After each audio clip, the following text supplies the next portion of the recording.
What's up, y'all? Cody Kingston here, and I would love to have a drink with Wrestling on the Rocks, depending on what that drink is, preferably non-alcoholic, you know? How's it going? I'm the Celtic Warrior, Seamus. Wardlow here. Soda. I would love to have a drink with Wrestling on the Rocks. I would love to have a drink with Wrestling on the Rocks. Maple syrup. I would never have a drink with Wrestling on the Rocks. Welcome to my birthday! And welcome to the Dive Bar of the IWC for a brand new episode 1. It's time for a drink with your drinking buddies on Wrestling on the Rocks. Where every show is our first show, and every day is my birthday of all days. Now here's your host, Marsh. Thank you, Marv. Thank you, Marv. You are a delight, a wordsmith, an orator of the ages. And with me today to talk about wrestling here on episode 1, again, where every show is our first show, Wrestling on the Rocks, says we can't get to episode 2 until we get episode 1 right, and we just have not done that. We got ourselves, where's everybody? Our drinking buddies, Bishop and Clump. Howdy ho.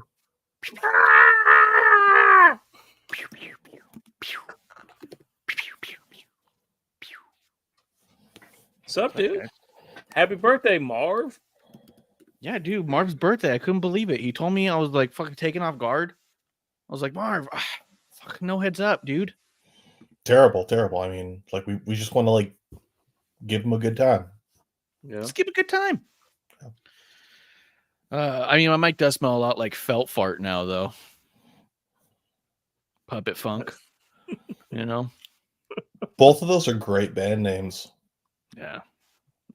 Felt fart's pretty good. Felt fart's pretty good. Yeah. Pretty good. It's been a bit. It's been a minute. We someone's in the chat. Cheers to the drinking buddies from Just in Time 211. Justin. Yeah. We gotta get that dude back on camera and soon. I know as soon as I say it, he's gonna be like, my setup's my Pacific. But until he can come on and defend himself, I'm gonna make him sound that way. Dude, come back. Do us, Justin. Cheers. Cheers to you. let's do a real quick a little what's in your glass, because yeah, it's been a bit. We haven't been on since before WrestleMania. We were hyped for WrestleMania. I think it delivered. A couple things have happened since, but because I was on the road, because a bunch of things were happening, we haven't been able to get back and just talk about it. And realistically, as I look at my schedule coming up, we're gonna miss a few more too, because there's a lot fucking happening, which is good, all good. But let's start with Clump. Clump, what do you got over there? What are you drinking? Water. All right. Life juice, brother. Life Just juice. trying to be healthy. Yeah. Yeah, you got to do it. I know you were. I feel like you were talking to somebody about that recently. You were telling me about it. So yeah, you got to drink a shitload of water, dude. When I was working out and trying to lose weight and plateaued, we did some stuff and realized I was drinking like an eighth of my daily allotted water, and I was like, well, I got to stop that. And I started drinking the amount you're supposed to drink, and I immediately lost like 7 or 8 pounds that week. You just don't realize how much you're holding on to because your body's like, oh, I'm never gonna get water again. Yes, it just holds it like crazy. Yeah. And it's not about what you're drinking, it's who you're drinking with, and we're happy you're drinking with us, Clump. Happy to be here, guys. Bishop, what do you got? What are you drinking? So I have. Oh shit! There's a bigger announcement. There's a bigger announcement. Tell me what you're drinking, and we'll do it. All right. Well, I'm a month late and 3 hours away, but I am officially drinking a March 316. Cheers! Yeah. Oh hell yeah! In my March 316 koozie. Yeah, dude. So yeah, dude, I gotta give you. Now I can feel like I was at the wedding. Yeah. You designed that label, Bro. Thank you for saying that. I appreciate that. You hit me up, and I felt so bad about not being able to come. I was like, "Is there anything I can do to help?" And you're like, "I don't know, man. Like, we're trying to futz around with a name and a label for this beer." And I was like, "Well, what's your theme?" And then I'm not an art guy, so I scribbled this thing on my on my phone notepad, sent it to you, and then, well, like a day later, you're like, "You mean like this?" I was like, "Yeah, it looks perfect." Yeah. Yeah, it was like the scratchiest, dusty road. It was so bad. It was so bad. Kinda, Actually, I probably still have it in my text here. Let me see. I probably, it probably won't even show up on camera, but fuck it. Because I know I sent it to you. Yeah, it's in there. Yeah. It's not too far back. Let's go. Let's go. This one. Okay. You guys might not be able to see that, but it's white on white. Hold it in front of your shirt, maybe.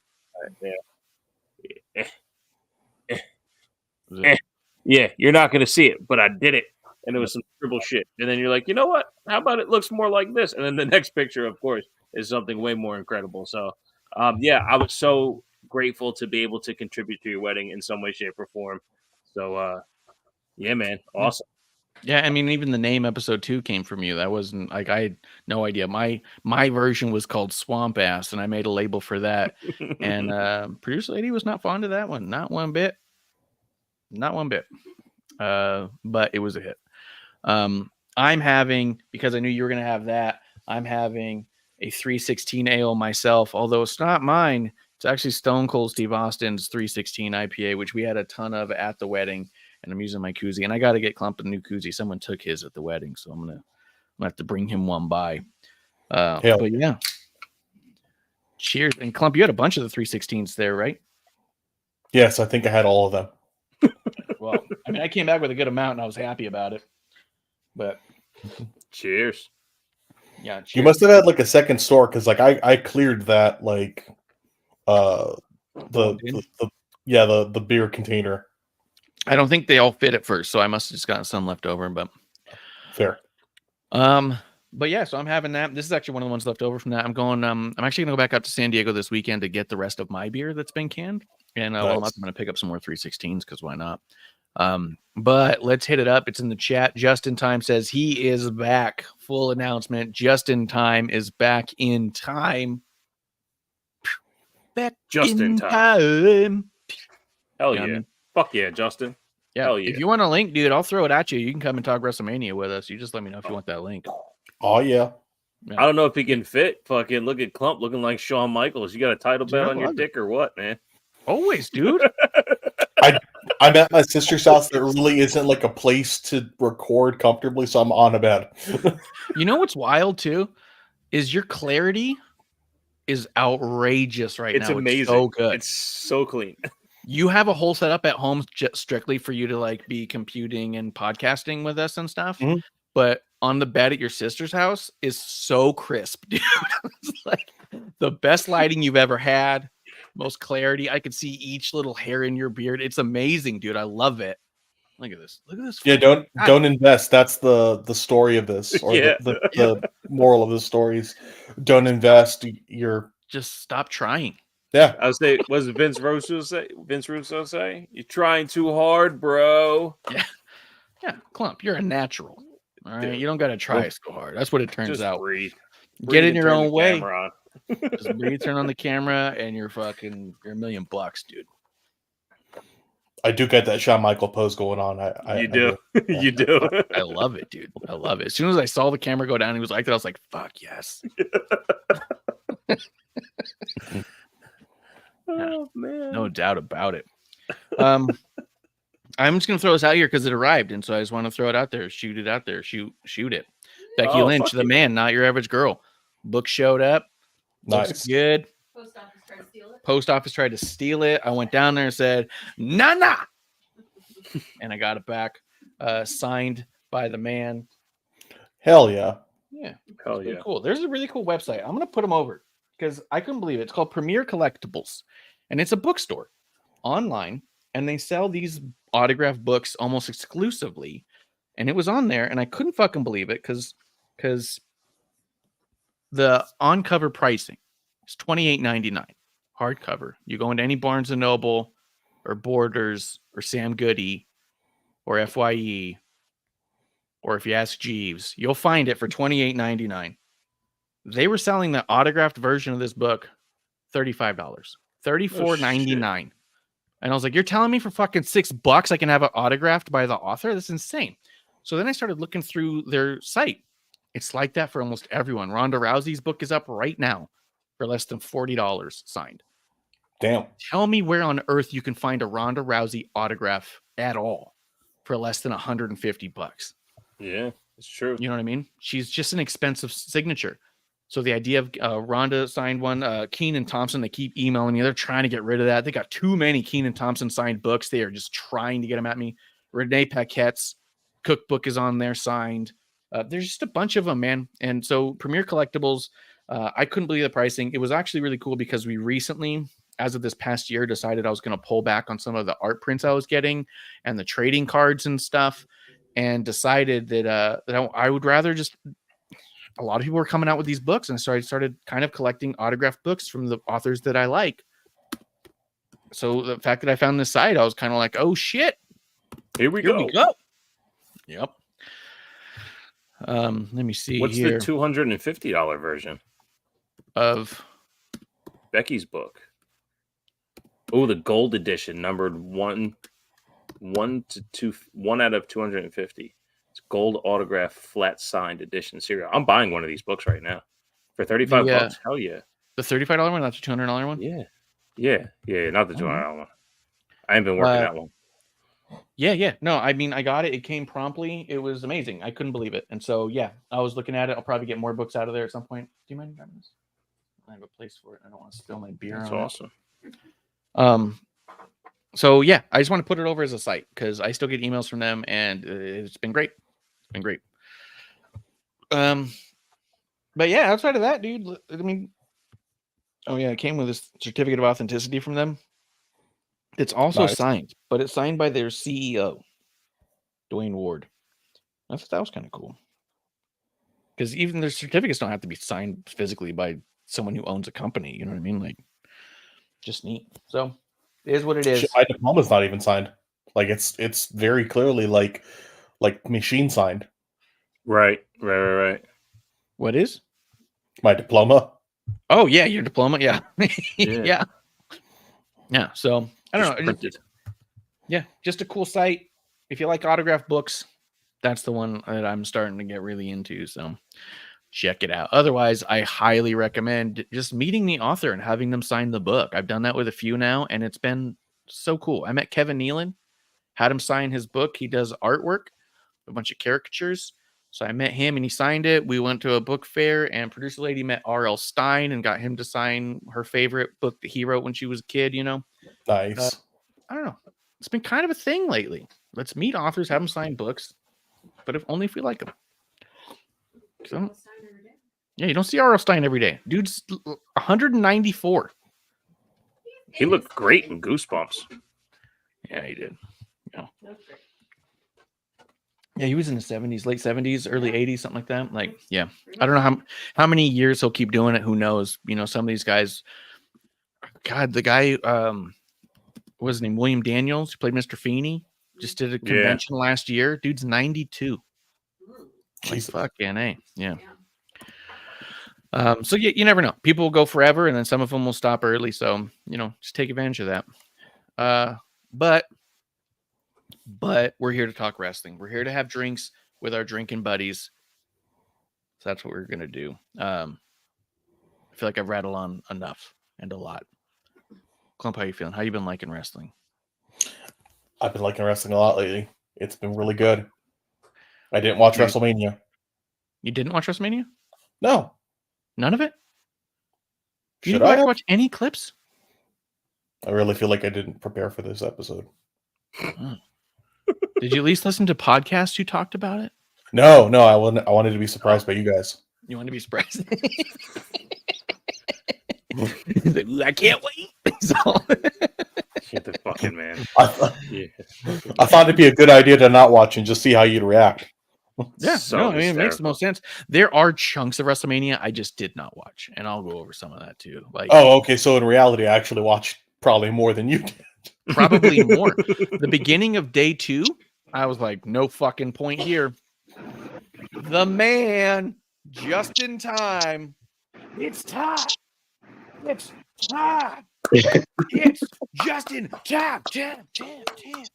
Nice. I have properly now nicknamed myself the Redeemer right now because I have to redeem myself for missing so long right now. Yeah. Yeah. So, You've been gone for fucking gone.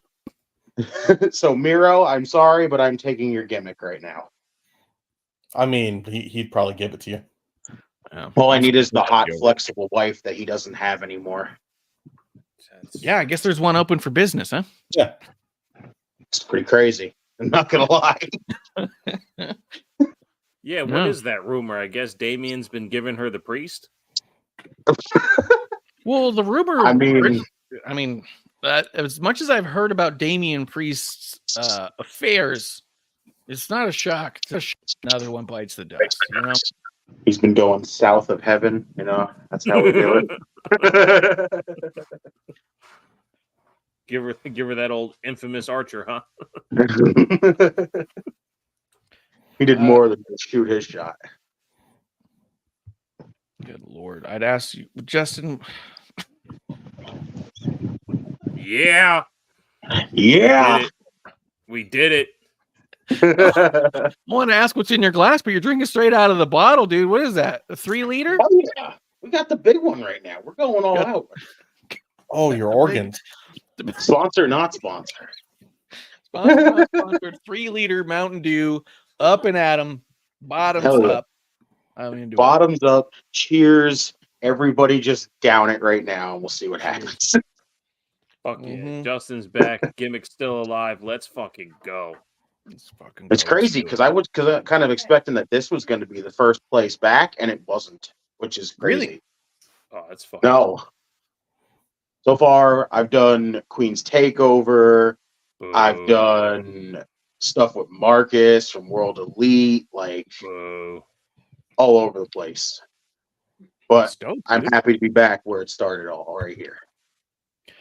Yeah, dude. I mean, over here, but I mean, it started here first too. Yes. This was the fan, right? No, this is it, man. This is what This we is did. how we do. Fuck yeah. Yeah. So many. Well, I mean, did a bunch of stuff. I went out to Texas for the Eclipse. Oh boy. It's fucking dope, dude. I don't know if you guys have ever been right there for they call it totality. It's where the actual where the moon and the sun are 100% aligned. So it's not like a partial or anything. Dude, it got cold all of a sudden fast. It got dark all of a sudden. It was like someone took a dimmer switch in your room and just would jerk it. Like, it was weird how quick it would just be like, and not, and darker, and darker. It was just so fucking crazy, dude. And animals were going nuts. Birds were freaking out. It was pretty neat, dude. Oh, the I'm all into closest it. place around here where I could see it was like Albany. I wasn't going all the way out to Albany just to see the eclipse. I don't know how you could get to Albany. Planes, trains, and automobiles, man. That's There not you how go. Justin rolled. That's not how There Justin you go. rolled. But I do align. You also then have to go to Albany, which why would you go to Albany? It's true. It's true. Not for Sure. me. That's fair. Yeah, I saw it. The moon went in front of the sun, and then it went past the sun. So it kind of just, Yeah, then they went on. it's kind of over. Yeah. Here's the other deal too. We saw a big solar flare like kick out and light up the sky and do stuff. And apparently that almost never happens. And during that exact moment, it was also storming and cloudy. And all of a sudden the clouds just dispersed just for the moment, for like the 2 minutes or 3 minutes it was like that. And then as it went away, it was just like, fucking A. Sounds like the Truman Show to me. It was weird, dude. Dude, I just fucking, the bug almost got in my beer and I killed it. I feel like a fucking superhero right now, dude. Come at me, you know? Fuck yeah. Let's talk wrestling, guys. Let's get into it. There's a few things I definitely want to talk about. We're not going to talk about everything. I do want to know who here saw, oh, you know what? One last thing. I saw the Bray documentary. And it's fucking incredible. I can't. I There's feel no- like I spent that whole thing crying the whole time. Like it was. You watched it too? Yes, it was unbelievable from start to finish. Like I don't think I stopped crying the entire time. Like 2 minutes into the thing, just seeing Bo come up and stand in front of the table with all the stuff like the lantern and the Fiend mask and everything, and I went and I just broke down. I was like, this is how it's going to be. I'm not even going to make it through the entire thing without freaking bawling my eyes out. Yeah, we actually grabbed a box of tissues and put it on the table before we put it on. Because at the end of the day, there's one thing that was certain about this program. It's two things certain. One, you can't miss this. You can't let your life go by without seeing this in its entirety. And two, you will never be ready. There is no ready. It's like the loss of anybody. And the loss of anybody you know in your personal life, you're never ready. No matter how much time you have, no matter how long they're in hospice, you're never ready for that moment. And at the end of the day, the fact of the matter, for all of us here, Bray affected our lives more than some people we've ever actually met. And that becomes evident as you watch this. There's that connect that you just go, yeah, he was my guy, you know? So there's no getting ready. There's just a moment of you're just going to do it now. So I hope you guys get to that moment of just, I'm going to do it now because it's worth it. Do it when you know you got some time. We watched it late at night, so we knew we'd be able to go straight to bed without looking at each other. Yeah, when they played the commercial at WrestleMania, I was like, yeah, cool. I've seen the commercial a bunch, and then they play the song in the stadium and put the fireflies up. I just fucking lost it. I couldn't stop. I gave my kid the phone so he could put the flashlight up and do the thing, and then with all the firefly, I'm just like, become mush. There's just nothing. It's so fucking powerful, man. And I know I gotta watch it, but like you said, I'll never be ready. He was so fucking special, man. Yeah. Clump, have you seen Probably it? doing a disservice to the whole situation by not watching it. So, Clump, have you bit the bullet and watched it yet? I haven't watched it yet. I'm planning on doing so in the coming days. I was gonna watch it Friday, but didn't work out. But when I watched WrestleMania, that was what I was thinking about. I wonder how Bishop's doing because they kept they played. I'm like, yeah, that's probably not what he wanted. No. I have a picture. I took a selfie after I got my phone back. I took a selfie of me just fucking tears running down my face because, like, I wanted to show myself like it means that much. As corny as it is, like, I wanted to capture that moment too. But yeah, it's tough. It fucking sucks, man. It just sucks because he's not here anymore. It's bullshit. Dude. Yeah, and there's a whole lot of moments where it just fucking sucks. Like in the documentary, it's going, and you're like, every time you're so like, how fucking cool, it's immediately met with like, just fucking sucks. Yeah. Like, there's The no fact that getting it out of gave it. you no time to breathe, like with the whole how it talked about John Huber with Brody and everything, and then it went right to his death, and I was just like, "There's no chill here. Like, you don't even get a chance to even try to recover from the first one. You just get punched in the gut, and you're crying like right after." Yeah. I mean, it starts off with Undertaker. I mean, it starts out with Bo Dallas doing the quote, "What a great man said that it was my brother." And then the Undertaker narrates it, and you're just already kind of like, he would have been overwhelmed if he knew. Oh yeah, You know? Taker So- had to have been so proud to do that, the narration for that. Yeah.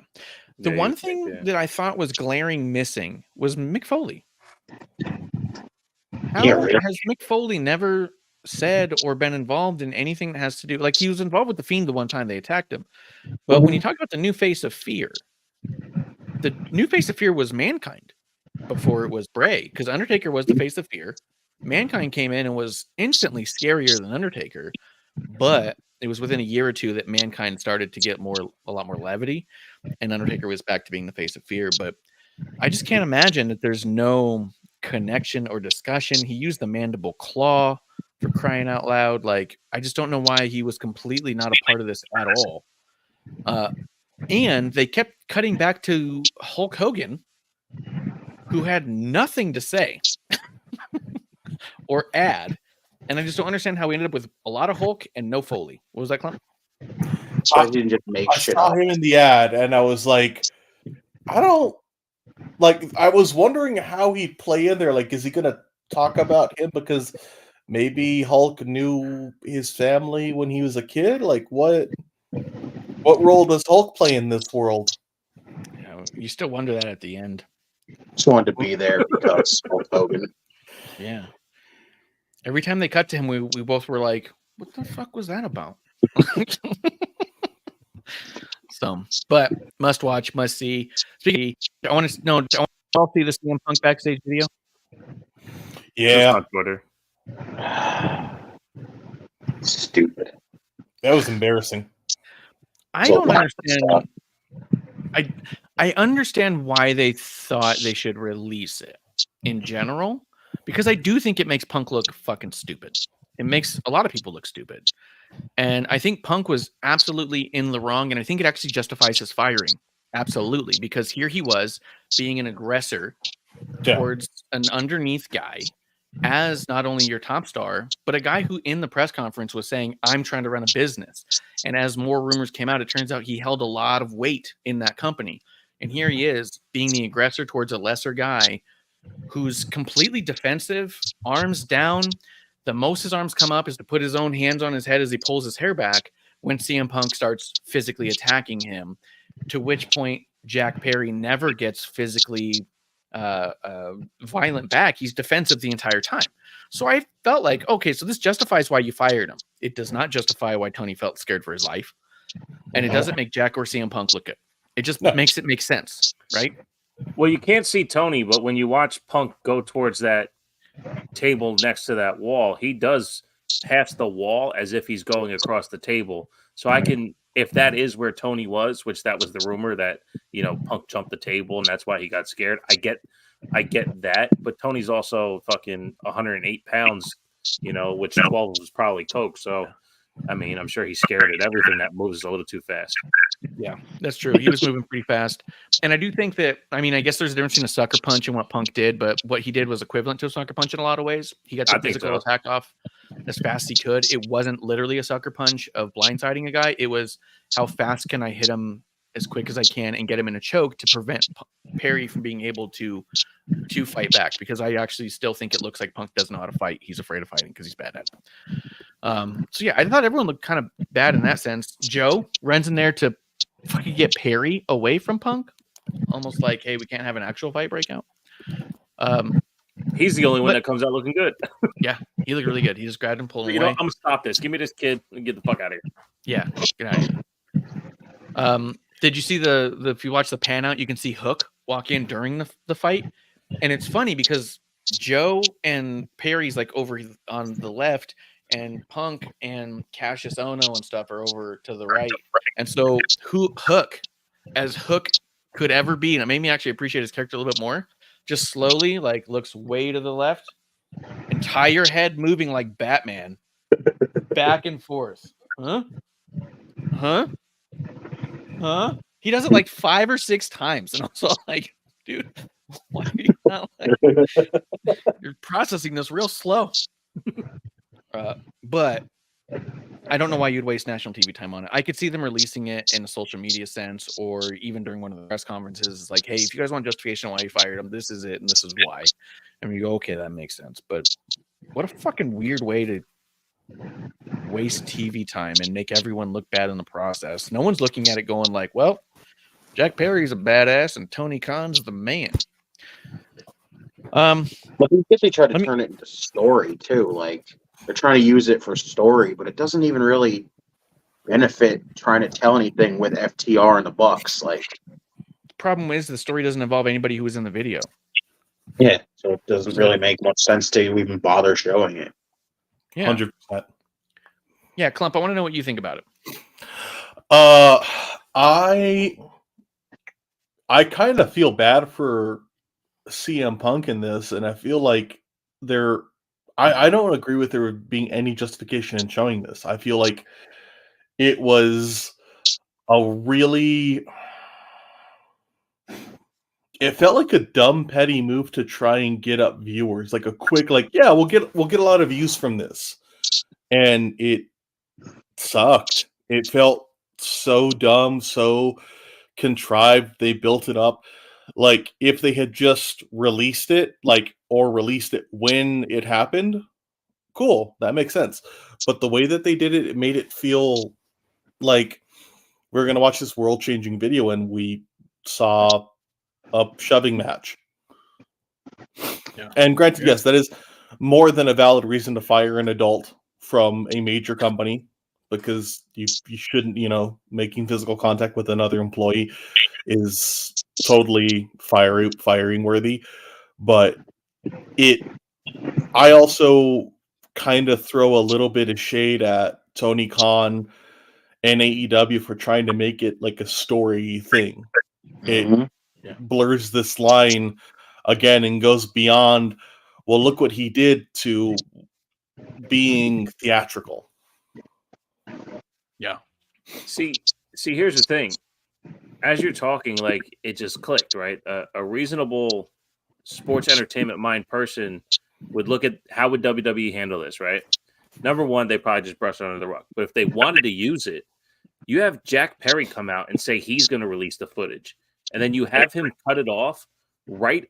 Like, you start it as he's putting his hands up, and you end it as CM Punk attacks him. And he goes, see, I had my hands up. Punk attacked me. And you turn it into a story that way, and you make actual, like, thing. So you take the real out of it, and you make it the non-real. You make it a sports entertainment aspect of it. And then you use that to turn Jack Perry whatever way you want to and give him something interesting to talk about. But in this instance, like, it's just dead air with footage for you to pick up your own mind without anyone putting any emphasis on anything. But if you have Jack Perry be the one to release the footage and he's taking the narrative of the whole thing and it becomes his character, then sure. But they didn't take that attempt at all. It was just, here, let's throw it up. And then when the crowd chants CM Punk, it's like, oops. Yeah. But I think that's what WWE would have done, right? They would have announced for fucking 3 weeks, we're going to show you the real footage. We're going to show you the real footage. And then they would have Jack Perry come out and go, this is the footage that happened to me. Look at this vicious attack, right? And then it's fucking half a second, right? Him putting his hair up, getting into a headlock. See, I told you I was viciously attacked. Meanwhile, there's a minute before, a minute after. You're never going to see it, because it's not about the actual footage. It's about getting you in to watch the product. Yeah. But they wanted to get people in to watch the footage. They saw the footage. What next? Nothing next, because they suck. They don't have infrastructure. Yeah. And at the end of the day, like Justin said, they're trying to use it in storyline, but they're trying to use it with 4 guys who are not in the video. Right. Like, it's Young Bucks versus FTR, so we're going to show you this footage, which has nothing to do with them whatsoever. At the time, they weren't teamed up with Jack Perry. At the time, they weren't doing anything with Tony Khan. They didn't tell Tony Khan to fire him. Tony Khan came out and fired him. Tony Khan came out on a press conference and said Daniel Bryan was the one who told him he should fire him. You know what I mean? Like, this is a story that involves a lot of people who work there, and none of which are involved in the story they're trying to use it in, which made it even worse, I thought. Because now it's like, I would get it. Again, I would get it if the idea was we want to justify why we fired Punk, because it does do that. But like Clump said, I don't see how showing it actually does anything outside of just that one singular thing. And I don't see how that helps your on-screen talent, your TV product, long-term, short-term storyline. I just don't see how it impacts any of that the way that it was done. Even the whole thing that Jack Perry says about Cry Me a River and basically calling Punk a pussy. If you isolate those 2 seconds of him putting his hands up and then Punk attacking him, that is fucking gold for that character. Yeah.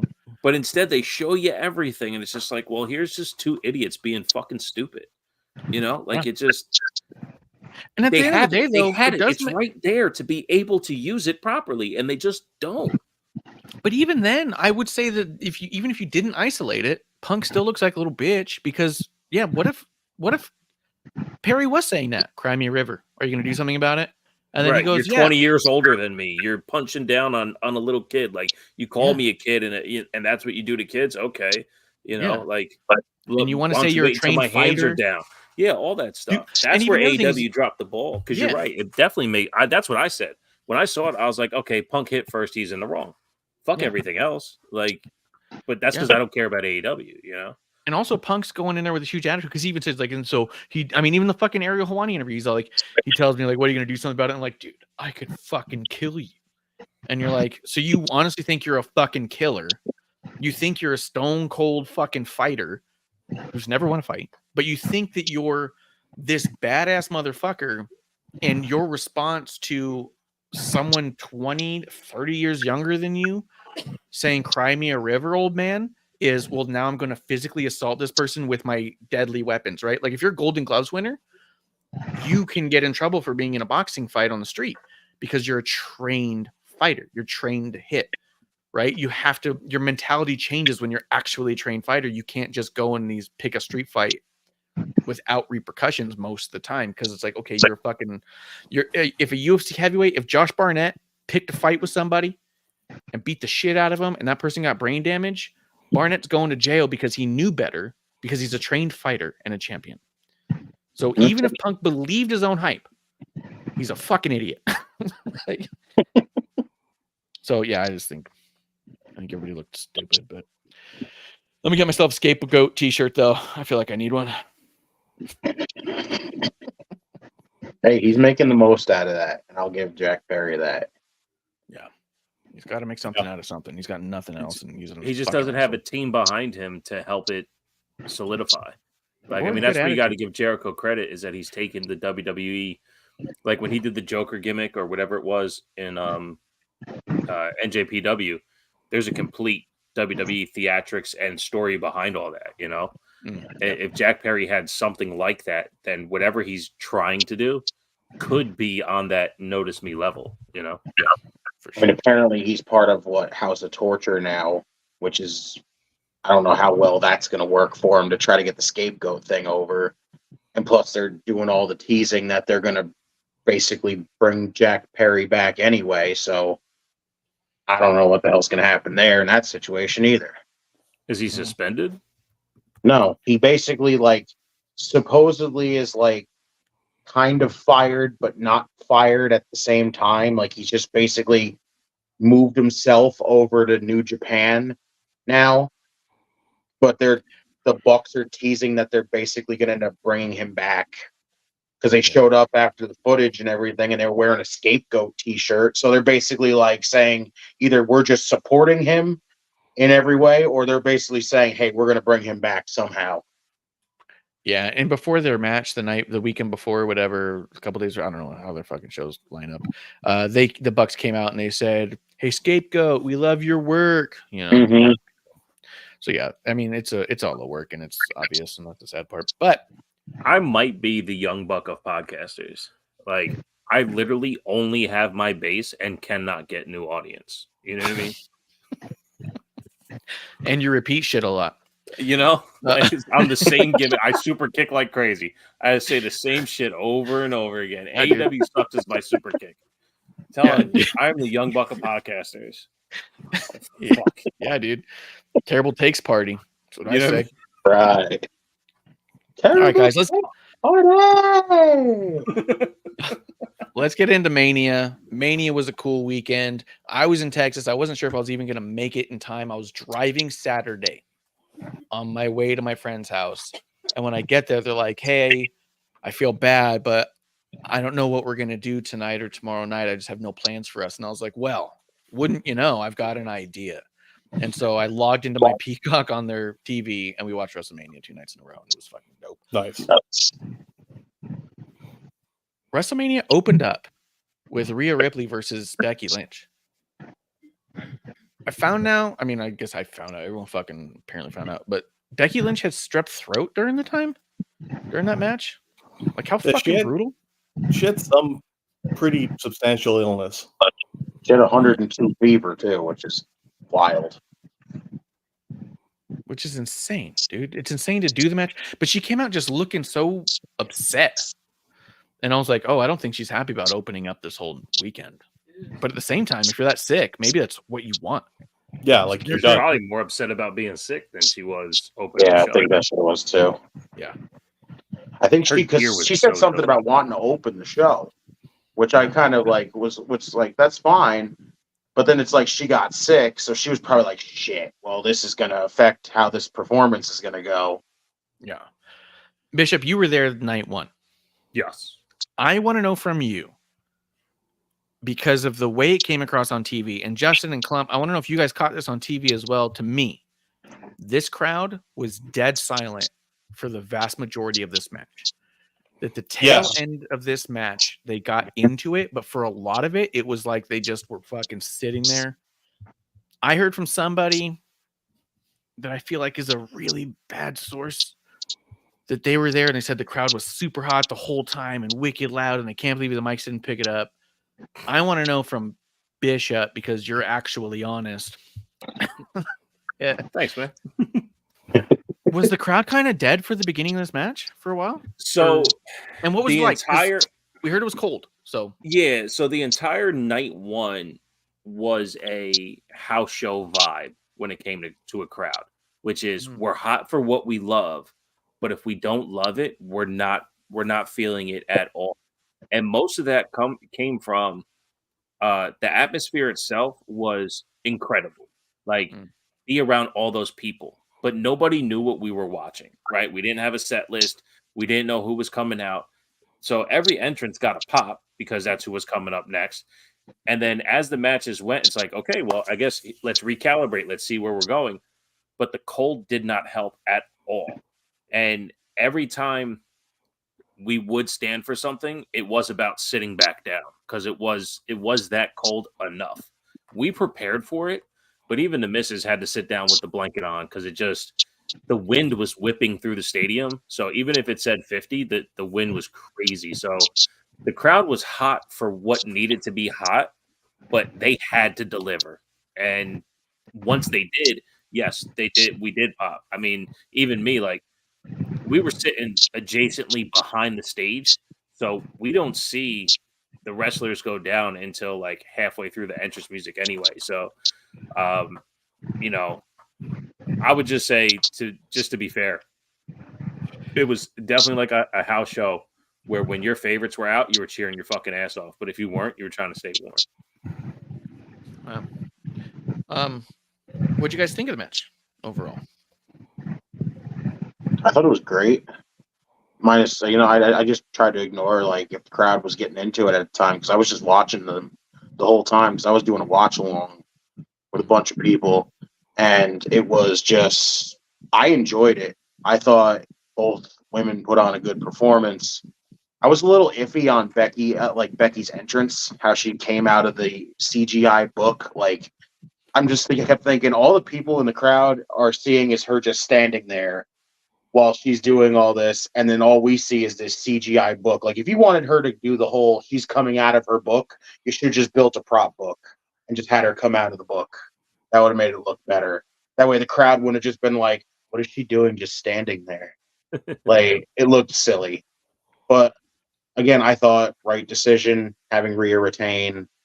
Becky doesn't need to win the title just right immediately as soon as she's going against there. Like, these two, this is like what, their second match with each other.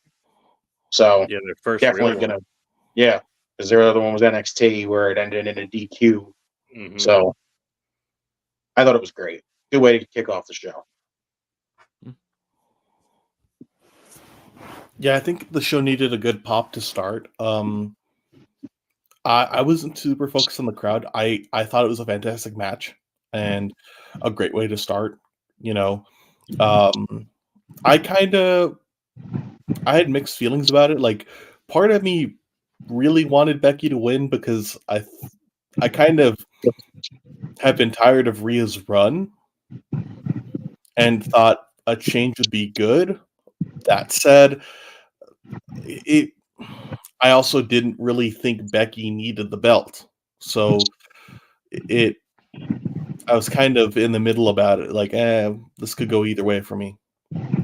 Yeah, I felt like that too. I felt really torn in should I give a shit was the tough part about two people that I really fucking like. Yeah. Like, I think they're so great. There's so much of a don't give a shit factor to this because Becky was going to be getting that match with or without any of the victories that she had to get there. It was just handed over. It was also asked and answered. Becky's like, I want to face you at Mania. Rhea said, me too. And then it's like, well, now I got to go through all these things. And it's like, don't know why. It sounds like you're wasting TV time.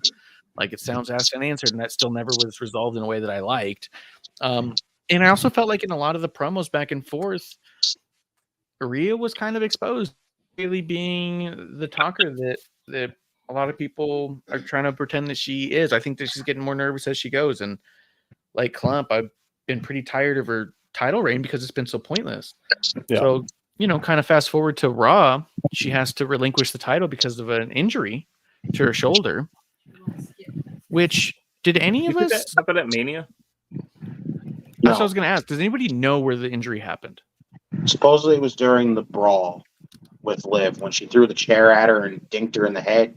Like, when she threw her into the wall during the freaking brawl backstage, she hurt her shoulder. Yeah, I don't buy that clip that's been going around. Somebody tried to internet sleuth it, and I mean, it's possible, but it was so dinky to the way she hit up against the wall. I mean, Ray does so much other shit. Like, even Cody tore his pec in training. You know what I mean? Yeah. So I think there's just a chance that she either tore it. It might have been loosely torn during the match, and then she fucked it up during training or something. But either way, it's a blessing in disguise. Well, I watched her in the brawl too, and like when you watch her, like when she's laying on the ground, you can see her holding it the whole time. Okay. Yeah, so it looked like it was possible. Fucked up. Yeah, but that feels kayfabe as hell. That feels exactly what you would do if you're trying to utilize an injury into a storyline. Hey, we're gonna have Liv attack you, throw you shoulder first into the wall, sell the shit out of that shoulder. When you come back, that's the shoulder, right? Like, that's it. You're gonna, because you need actual surgery on that shoulder. That's the one we're gonna fucking attack. Like, to me, that felt super kayfabe. Like, I wasn't buying it at all as the moment. I thought that was their way out. I felt like she walked into that show injured, and they're like, well, how do we get out of this but use it for something? Well, let's keep the Liv Rhea thing going because we wanted to go next anyways. So now we'll just get to it when she's back and all that. The only thing I don't like about the theorizing of when it happened is that they couldn't hold off until, like, it got out. You know what I mean? It got out that she was injured and was going to have to relinquish before Raw started. So it makes me think that it may have happened during the week. You know what I mean? Or that the story did get leaked, and I hope that's not the case. But back to the match itself, though, just to, like, I guess, put my terrible wrestling take on it, twtakes.podcast.com for all platforms. That it's not the match I wanted because I wanted a classic for Rhea. Yeah, but I think for the two of them, it's a match worth having. Yeah, and I know that's not necessarily a thing you want to say about Mania, but not everyone can have a classic at Mania. I liked it better than the Charlotte match from last year, except for this match did have some clunky spots. But when you look back on it, because I didn't have commentary in the stadium, they didn't tell me she had strep throat and 102-degree fever. So when I go back and watch it, and I go, oh, okay, she was sick as fuck. So she didn't hit everything, but that last sequence and getting it done, I thought was fantastic. So they did. I think they did as good as they could, given a lot of things in the way. So, but I do feel like it wasn't the match that we know they can have, and I hope that we get to that point at some point because I think that they both deserve that. It was to talk about Justin's point. To me, it was a little funny and a little strange that they're advertising her book so heavy. You went back and watched it, right, Bishop? Yeah. She's even reading excerpts from the book and shit, and it's all like, good lord. There was her ring gear was her book. Yeah, and her ring gear was her book. Yeah. This was the most ad heavy WrestleMania ever by a lot. And it started to me. It's not. And it started to me at Hall of Fame. The Rock putting his grandma into the Hall of Fame, and then half of the induction thing being a commercial for Young Rock on Peacock was fucking nuts. They literally started showing clips from it, and they're like, and you can watch this whole story on Young Rock on Peacock right now, season 1 and 2 up. And you're like, what? That's your induction? The Prime bottle in the ring, Prime on the thing, dude wipes all over the ring. There was juice on one of them. What I personally thought it was a little overwhelming, and it was starting to affect my enjoyment of some of the matches where I just could not help but look at all these ads, and it was pulling away. And so I really like the cleanness of the lack of ads, but at the same time, you look at boxing, UFC, I get it. It's nasty. Well, that's we came on here. I think it was on episode 1, and we talked about the merger or the the collaboration that they were going through, and we talked about the positives on each side, right? Like they have, tons of reasons to get in business together. The one thing that I did not think about, I mean, when you watch UFC, their ring is cluttered with advertisements. Cluttered. They have a Prime bottle next to a Monster Energy drink in the ring on the mat. And this WrestleMania fucking hit me. I was like, son of a bitch. TKO is putting UFC advertisement into WWE, and it's going to ruin the viewing pleasure. The fact that there was more Prime turnbuckles than WWE turnbuckles bothered the fuck out of me. They had the top and bottom turnbuckle in every corner, and WWE was just the center one. That bothered the fuck out of me because when you watch UFC, you're watching UFC, but there's way more ads there. And if they start doing that with WWE, that's going to bother me. It's really going to bother me. It bothered me. Clump, did it get in the way of you? Were you getting annoyed by it? I mean, I found it more funny than anything. I found the dude wipe stuff kind of amazing. Like, I was like, yeah, it's about time they use all that screen space for advertising. It makes sense. And like, I'm used to it from like New Japan has stuff in their rings, and UFC and most MMA has stuff in the rings, so it didn't really bother me. I found it more kind of funny at times, like when the dude wipe stuff came up during the women's tag match. Yep. Yeah, that was fun. No, 100%. I was like, they could have picked a different. They could have put the Sunkist juice here now and used dude wipes on a different match. Well, see, my problem with that is that, and it's we don't have to get into a capitalism conversation, but that theory of excess advertisers all over everything is because it was too expensive to put on a show. So we need that ad revenue to pay everyone. The WWE and UFC aspect of that ad revenue is so fucking greedy to get the money that if it's going to ruin the viewers watching of it, they don't fucking care because they got the money.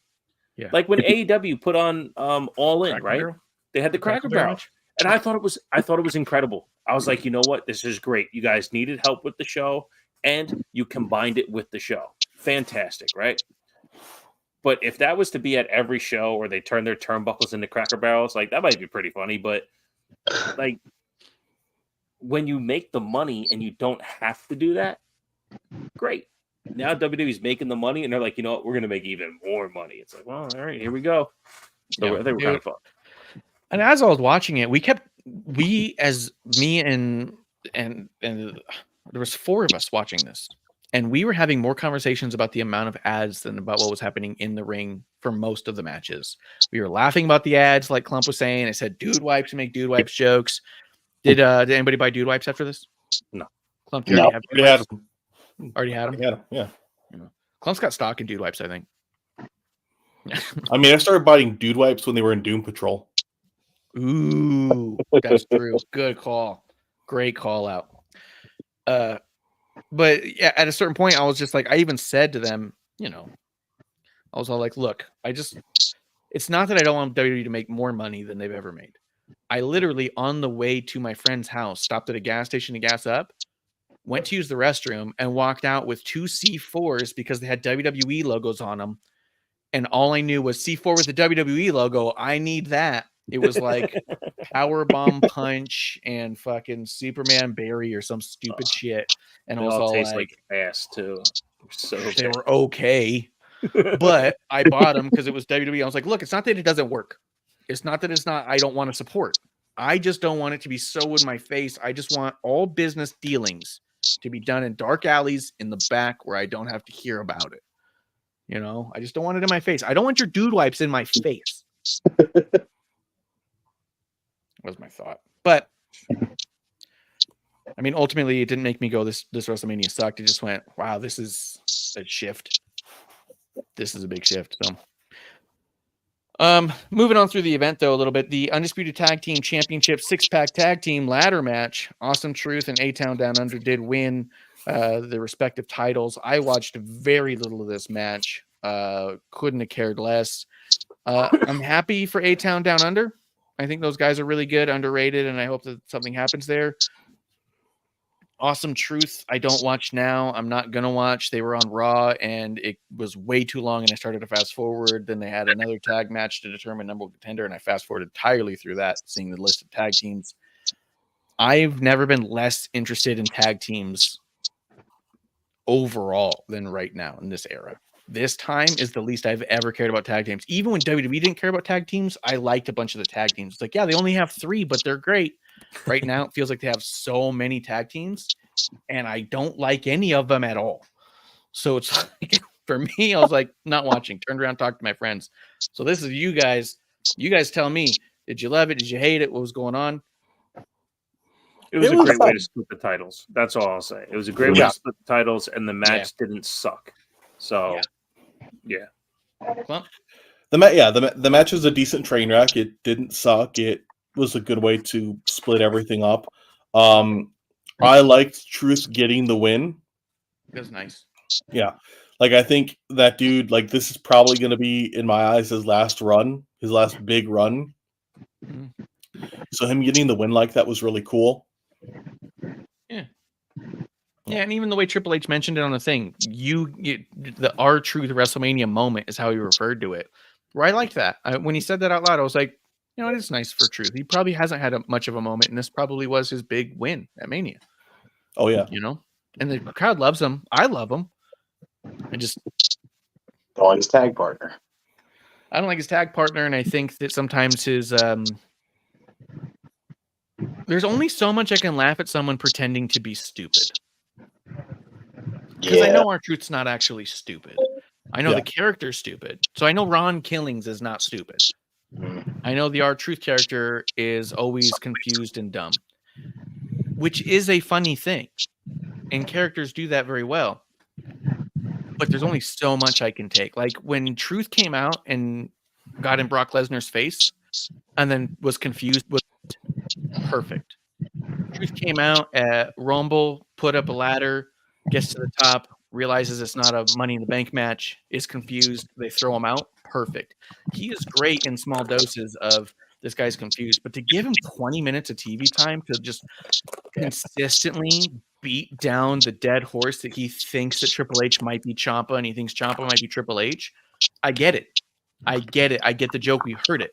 And now you're repeating it over and over. We're having R-Truth dumb joke party, right? So for me, I just think that there's a line and a balance, and I think the guy's amazing, so I don't want to tell him to get less TV time. Like, people love it. A lot of people love it. But for me, at a certain point, I go, I've had enough of that. Justin, did you like this? Don't you like you like usually pretty messy matches, eh? What do you think of the Swamp Ass label there, dude? That's pretty dope. I found myself enjoying it a lot more than I thought I was going to. All I kept expecting was train wreck, and it was an enjoyable train wreck. When they did the whole thing on Raw where Michael Cole was like, the titles are going to be hung up, and when both sets are pulled down, that's when the match ends. I go, great, we're splitting the titles. I wasn't really too happy about that. I'm disappointed. I liked when it was, kind of one division across everything. We bounced titles between two shows. But Grayson Waller's got a title. You get no complaints on my end. And then R-Truth got his moment. And I like how Miz didn't even get involved during the whole thing. He basically just let Truth do it himself, which was awesome. I'll give him that. So, and Truth deserves that because when the hell are we ever going to get an R-Truth at WrestleMania moment ever again like that? So, yeah, absolutely. I will never take away anything from R-Truth in that regard. Instant Hall of Famer to me. I wonder what his Hall of Fame speech will be like. I wonder who I think he is. Who's going to induct him? Little Jimmy? Himself. Got to be John Cena.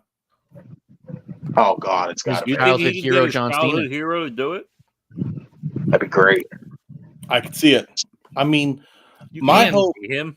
Yeah, go, no, Clump. Say it, Clump, say it.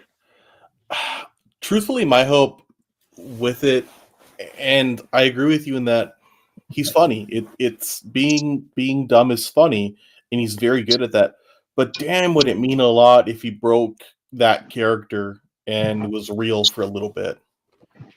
Yeah. And I really craved that. Dude, his interview he did with Sam Roberts, where they talk about the 24/7 title when he was 24/7 champion, was amazing because he when he's doing those interviews, and I think he did one with Van Valet once too, where he'll lean into kayfabe a little bit to be like, oh yeah, that's my childhood hero, John Cena.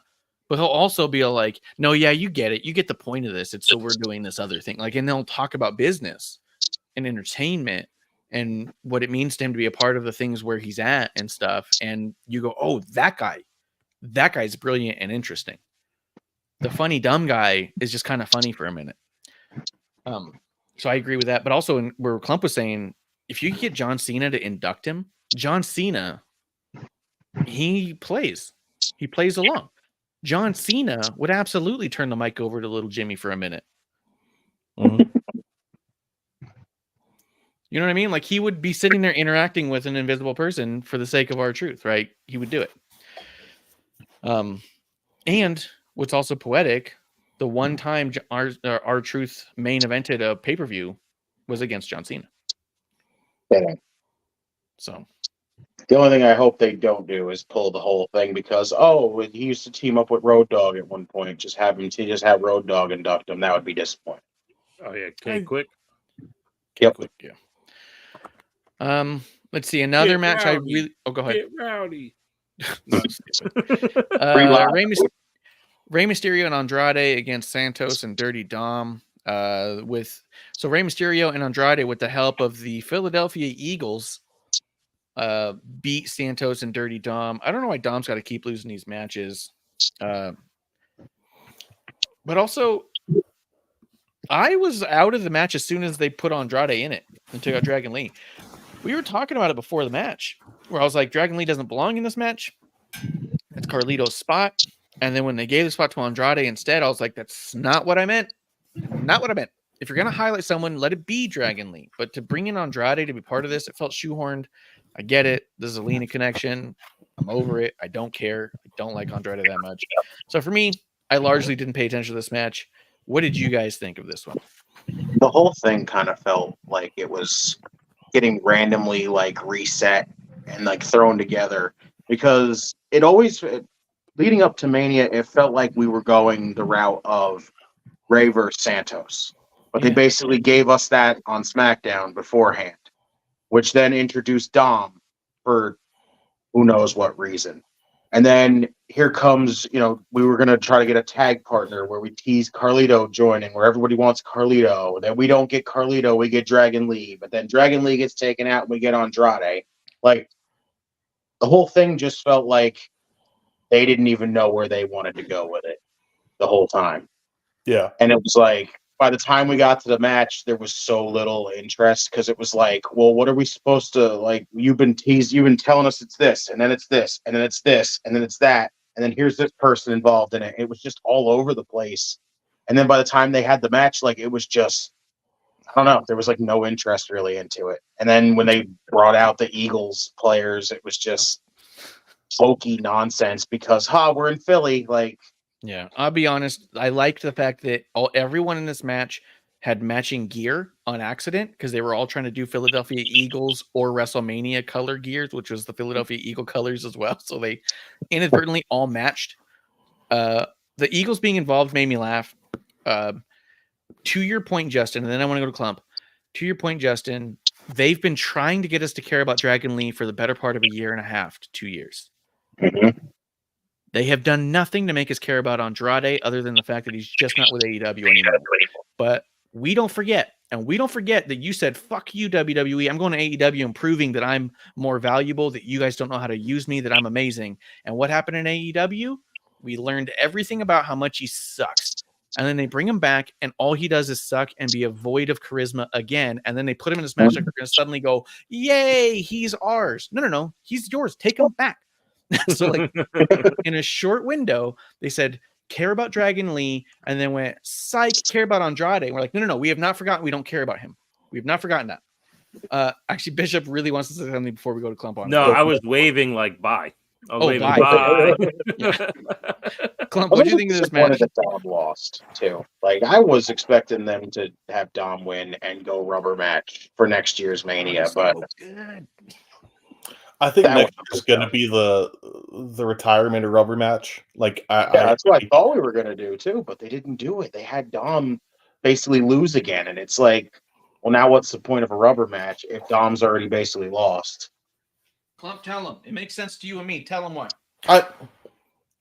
Ray's got to go out on his back. Yes. For Ray to lose to Dom, it's got to be the last match. Ray's got to go out on his back. So it's the Rock Austin of it. Rock can't beat Austin, but the last match he does. Exactly. Yeah. And Ray, why would Ray put up his career unless he knows he's going to win? Because he always wins. He can whoop his son. That's why it makes sense to give Ray the wins. Justin over here spitting them Bishop takes. No, I tell you, I think this match is a microcosm of that Triple H booking where he's looking so far in the future that it, like, the stuff that's happening today is getting in the way. Like, I think they're going to try to break down the Judgment Day, right? I think when Ray comes back, she's not going to be a part of it. And by then, Dom might already be a part of Legado, you know? And I think they're going to find a way to fuck around with LWO because they said it. Legado said it. We did not attack Dragon Lee. There's a chance that it's still Andrade that attacked Dragon Lee. But maybe he did it to get closer to Ray, to start a feud with Ray. Like, I don't see this particular match having anything to do with what happened. I think this match had something to do with what they want to tell going forward. Yes. And I missed this match live because I was standing in line for hot chocolate. Oh, worth it. Yeah. I thought so. Needed. Worth it and needed. It was good too. Uso versus Uso. This was the first time of the night I started to feel a little bit emotional because Jey Uso, how did we get here? How do we start here? Which one are you? Had that good video package that WWE is known for. It's fantastic. Yeah. Beautiful. Loved it. In the I way they am were my doing it. brother's keeper to I am not my brother's keeper. And they told the story with the fucking photos. Oh. Yeah. Saying their full names and then saying their kayfabe names, you know. So it was I don't even know their full names. They said their full name, bad too, and then they go, "I am also Jimmy Uso." You know what I mean? Like the fact that they were like really talking to fans in a way that is so elevated because we've always talked about it's like, well, they always talking down to the fans. They talk down to the fans, and it takes so little to not talk down to the fans and also not wink so much. Like AEW is not talking down to the fans, but they talk up their own assholes to get there. So they're winking entirely to become parody, where they're like, like at times Kevin Owens is talking to the fans in a way of all like, look, we know how it's going to work. I'm going to say his name and his music's going to hit. And you, that's kind of funny, but is he talking a little bit too fourth wally?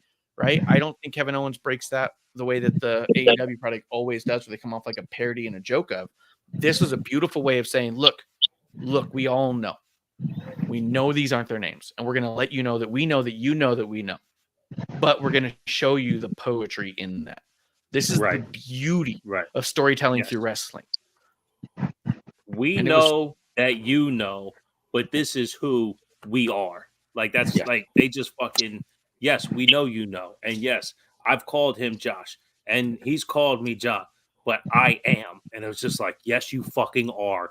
Yes, you are. You both are. Yes. Yeah. Yeah. I personally loved the match. I love that Jey Uso got the win. To see Jey Uso go from which one are you, from the always tied together, and also get to a point where when they first started breaking up, I was like, I don't want Uso versus Uso. I'm never going to want that. To sitting there watching that package saying, this is the match of the night. This is my match. I need to see this match, right? I wanted it so bad by the time that we got to the bell, you know, like, and I went from a couple years ago when people were saying maybe it's time to break up the Usos and have Uso versus Uso, and I was like, I don't see why would we ever want that.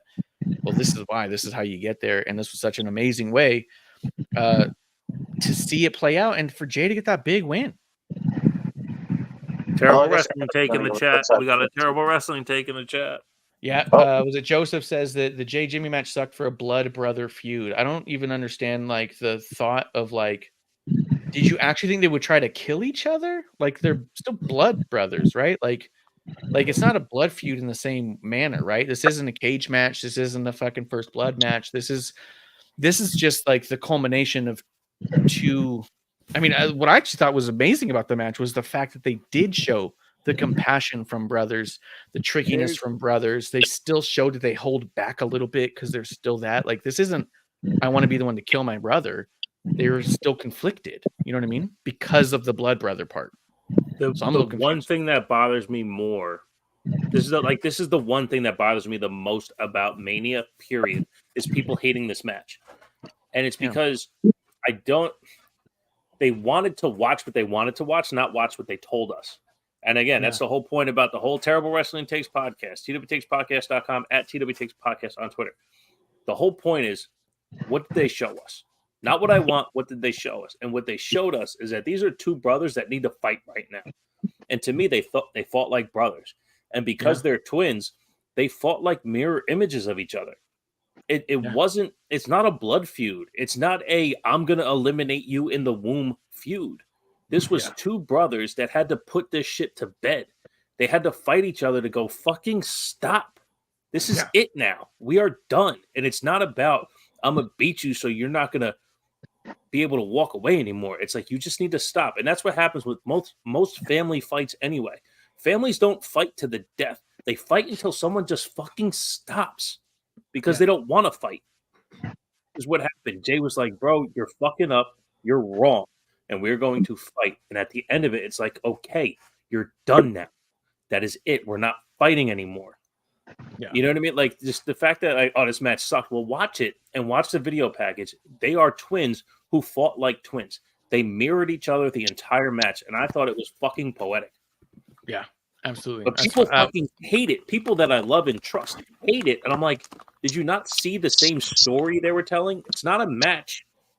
It's not Kane versus Undertaker. You know what I mean? Like, this was Jimmy versus Jay in a family squabble.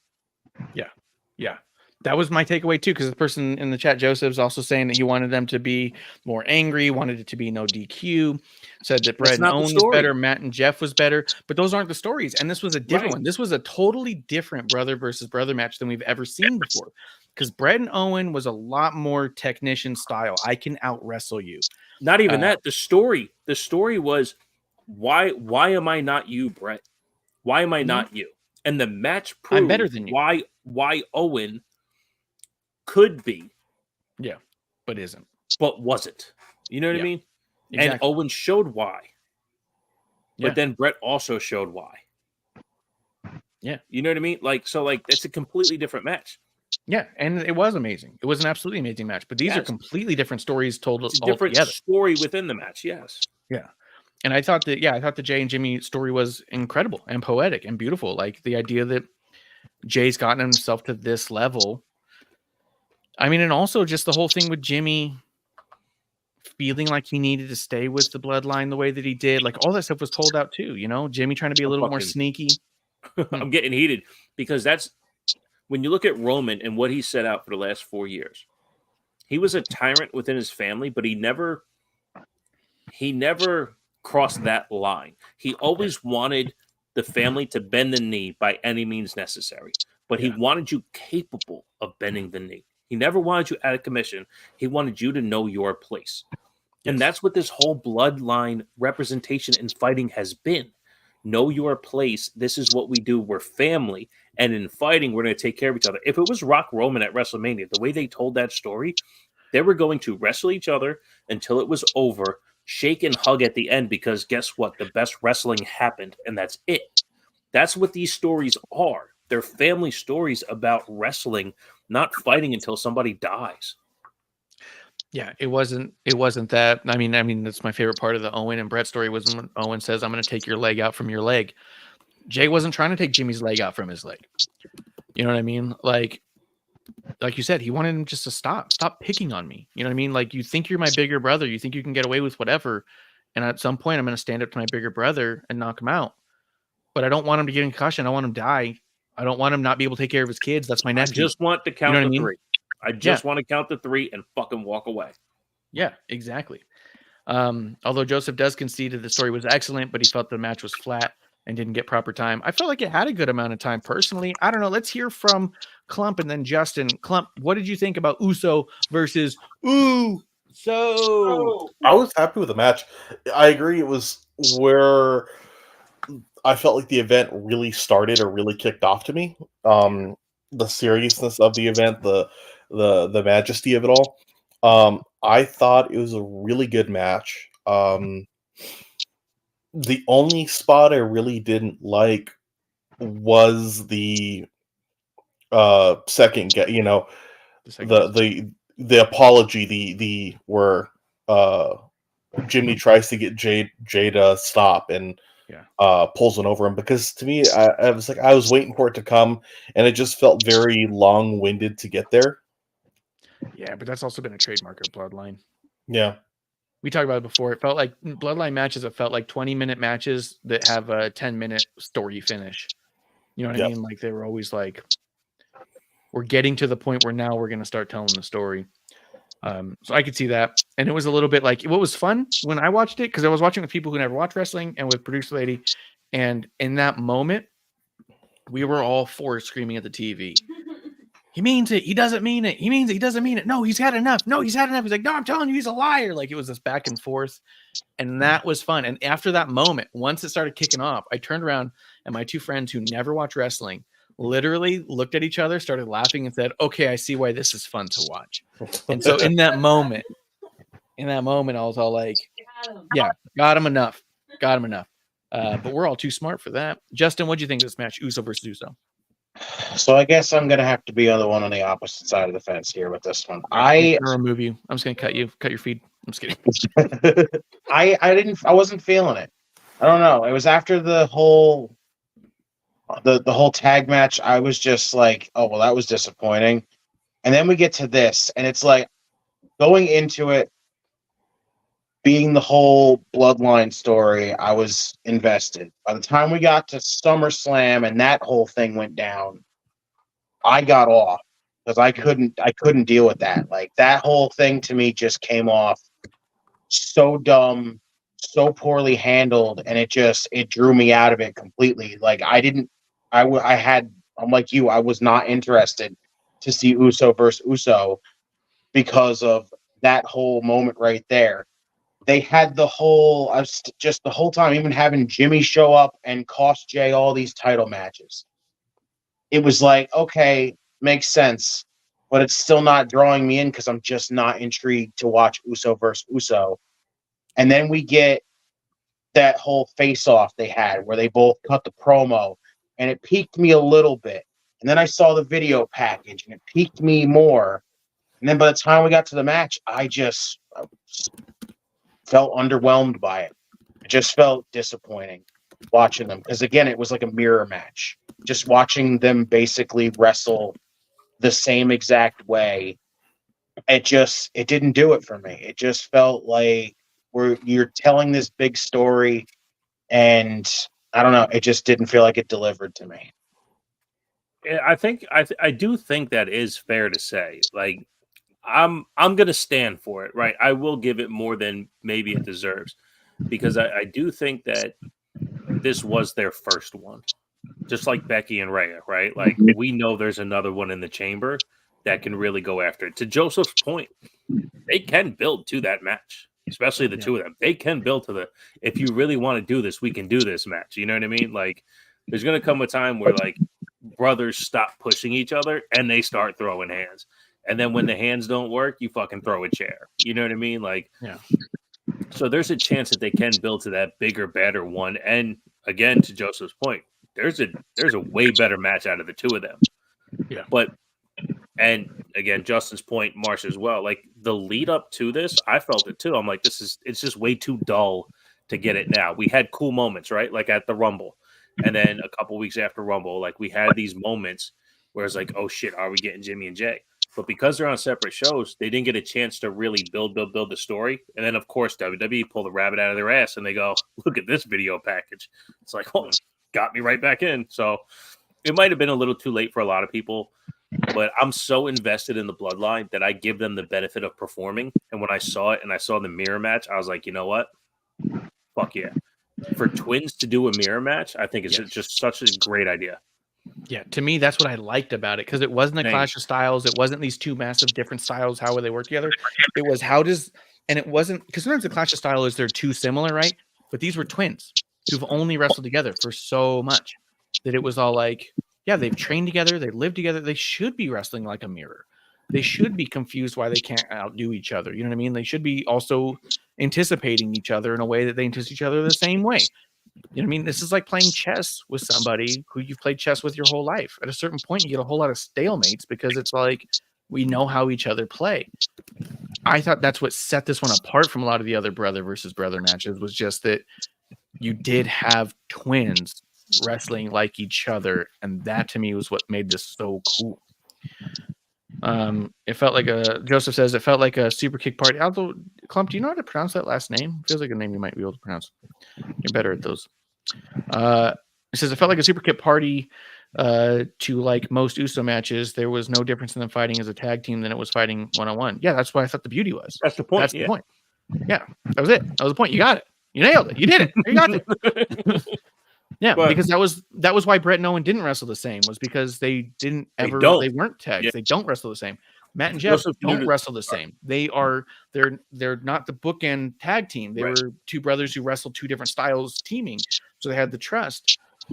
If the Young Bucks ever wrestled each other, which I don't even know if I call what they do wrestling, but if the Young Bucks ever wrestled each other, you're talking about another mirror match. They wrestle the exact same style. They would wrestle a mirror match. I think they have had a match together against each other. Clump would know. Have the Bucks face each other? No. Yeah. They had the one thing on being being the elite, where they did thing at their house, but that's about it. Right. If they did it, you'd have again a mirror match, right? Because that's what I thought made this so good, was if one of them suddenly had a different style, it wouldn't have felt right. Right. It'd have been like, what do you mean Jay's a technician all of a sudden? What do you mean Jimmy's suddenly a powerhouse throwing power bombs? That's not what he does. You know what I mean? It would have felt forced. Now we have said on an episode 1, and this might be Joseph's first episode 1. Me particularly, and I think you agreed, Marsh.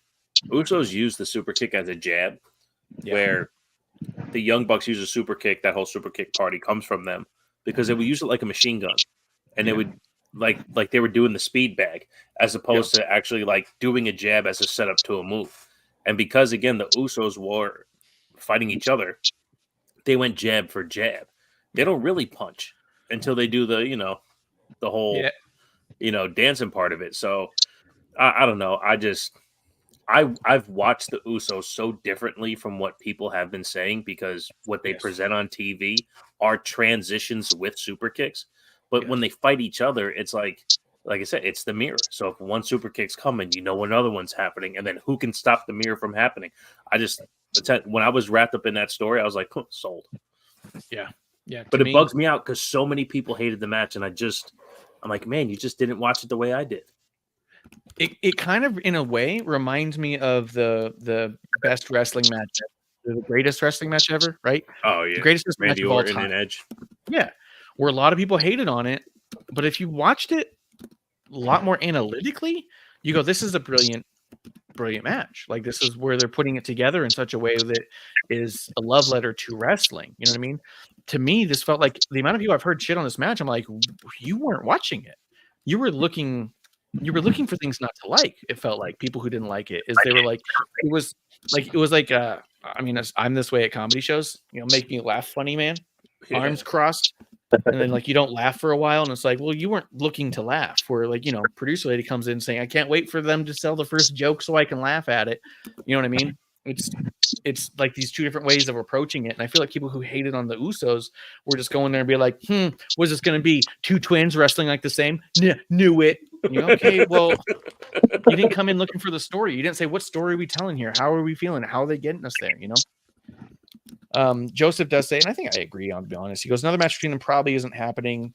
Bloodline Civil War is coming with Roman J, Jimmy reuniting against Tonga Fatu Solo, which is likely. I kind of think that a match like this does basically end with them reuniting, because like you said, it was getting your older brother to stop. And then your older brother says, all right, man, I didn't realize you were so tough now. You know what I mean? Like, right. And then it's all like, but what are we doing? You know what I mean? Because at the end of the day, someone comes up on Jay, Jimmy should have his back, because that's what family does, right? So I do feel like that. But let's move it along a little bit. The 6-woman tag match, Bianca, Jade, and Naomi versus Damage Control. This match was a lot better than I even thought when I even said, like, hey, this match could be a total mess. Had any right to be. Yep. What did you think of this match, Clump? Because so someone else pointed this out. I didn't realize this because I could not figure it out, and we were all asking each other, so I'll let you know now as well. The reason Bianca, Jade, and Naomi were all dressed up as like cowgirls was because of Beyonce's album. Because she just released a country album. Oh, see, all of them too just went, oh, I didn't get it. I thought it was Storm, Cyclops, and then Naomi was Raiden. They all had cowboy hats on. Raiden's not in X-Men. I know. That's none why of you knew that. I thought you were going to tell me who Naomi was. No. So wait, Clump, you knew that was all because of Beyonce? Yeah, dude, of course. I could not figure that out. I forgot Beyonce had a country album. Yeah, Cowboy Carter. It's fucking great. Did you like it? Yeah, I like it. I love Beyonce. I like Beyonce. I heard 2 songs from it and said, this is lazy country, but we'll talk about that another time. This match, I felt like was really good. It didn't have to be. Hey, all right, I'll fuck you up even more. Halo's the only song of hers I respect. Halo, everything else can eat it. Gotta be my Halo. I don't really value. You're from Delaware. Your opinions don't really. I'm from New York. I live in Delaware. But in Delaware, wrong again. In Delaware, they know cowboys, right? You have cowboys in Delaware, right? That's how they get chickens. There's a ton of ranchers out here. Yes. What did I miss this Delaware talk? I went to WrestleMania, bitch. Where were you? Milking cows. Yeah. Like a real cowboy. Yeah. Justin was over there getting Mountain Dew out of the nipples. Yeah, isolate that for TikTok. I thought that they got chickens in Delaware by lifting them from a Tyson truck. Yeah. There's a couple chicken factories out here. It happens. It happens. Look, truck's still missing, man. What do you want? Just the whole state. That's the only way food's got is just a massive scheme of stealing. Yeah. Damn. Anyway. What did you guys think of this? I thought they did a good job of keeping Jade out. I thought they did a great job of helping Jade look strong. Yeah. Bianca and Naomi again carried so much. Even my friends who never watch wrestling were asking about Naomi, just about how good she is, fucking solid. To me, the biggest takeaway was Naomi and Bianca protect Bianca. Jade steps up to the plate, and Kairi Sane has no business in wrestling. But what did you guys think of this match? We'll start with Justin. I thought it was very good. I thought kind of thought it was, since it was just like this out of nowhere 6-woman tag match, it was going to be like, yeah, it could have been like a SmackDown match, but it did very well for itself on WrestleMania. I was very disappointed with how they handled Jade. I've been sitting here criticizing her for to hell and high water, going, I want to see more. I want to see more. She's got that amazing look. Like, she's just got to get the in-ring down, and that's all I want to see. And I'm watching this, and I just go, it gave me nothing. It literally gave me nothing. That just gave me the same old Jade over and over again. Like, you can't keep just keeping her out and then bring her in and just be like, okay, cool. It's a completely different Jade. It's not no different Jade. It just feels like the same Jade still right now. Did you want her to come out and be Daniel Bryan all of a sudden? I want her to show me more. I can't see literally. more when I can't see more from her in ring wise when she only is in there for like 2.5 minutes, and that's about it. When she was in AEW, she wrestled like a muddy timber. What do you call those timber shoes that you like, Clump? What are the timber shoes? Timberlakes. Timberlakes. The Timberlakes. Timberlands, but I got off Timberland boots because they just too big. No, well, all shoes are too big for me. I have really tiny feet, but the sentence "all shoes are too big for me." It's such a broad statement. There's so many sizes. There's a dude I work with who's like 5 feet tall if he's a day. Him and I have the same size feet. Yeah. But I wear size 10.5 to feel better. Mm-hmm. And Clump's a big man. I'm 6'1" and 330 pounds. He's 6'1" and 3/4. That guy's 6'2". Yeah. He just doesn't want to tell you. But yeah, so in AEW, she was muddy boot. Out here, she was crisp. She was polished. There was a huge difference in how she performed in AEW and how she performed here, because yes, it's her moveset. Yes, it's what they want. Yes, she's a powerhouse, but she did things clean and safe in a way she just wasn't doing things clean or safe, and they didn't connect in AEW the way they're connecting here. She's not a different person, Justin. She's not a different wrestler, but she's polished now. So they shined up that fucking turd and gave us a pro wrestler, but she's not going to come out there and fucking give you a Drew Gulak versus Cesaro match. It's just not going to fucking happen. That's not who she is. I'm not expecting that. I just want to see more from her. That's not, the same. And you'll get more. She's not done. She didn't retire.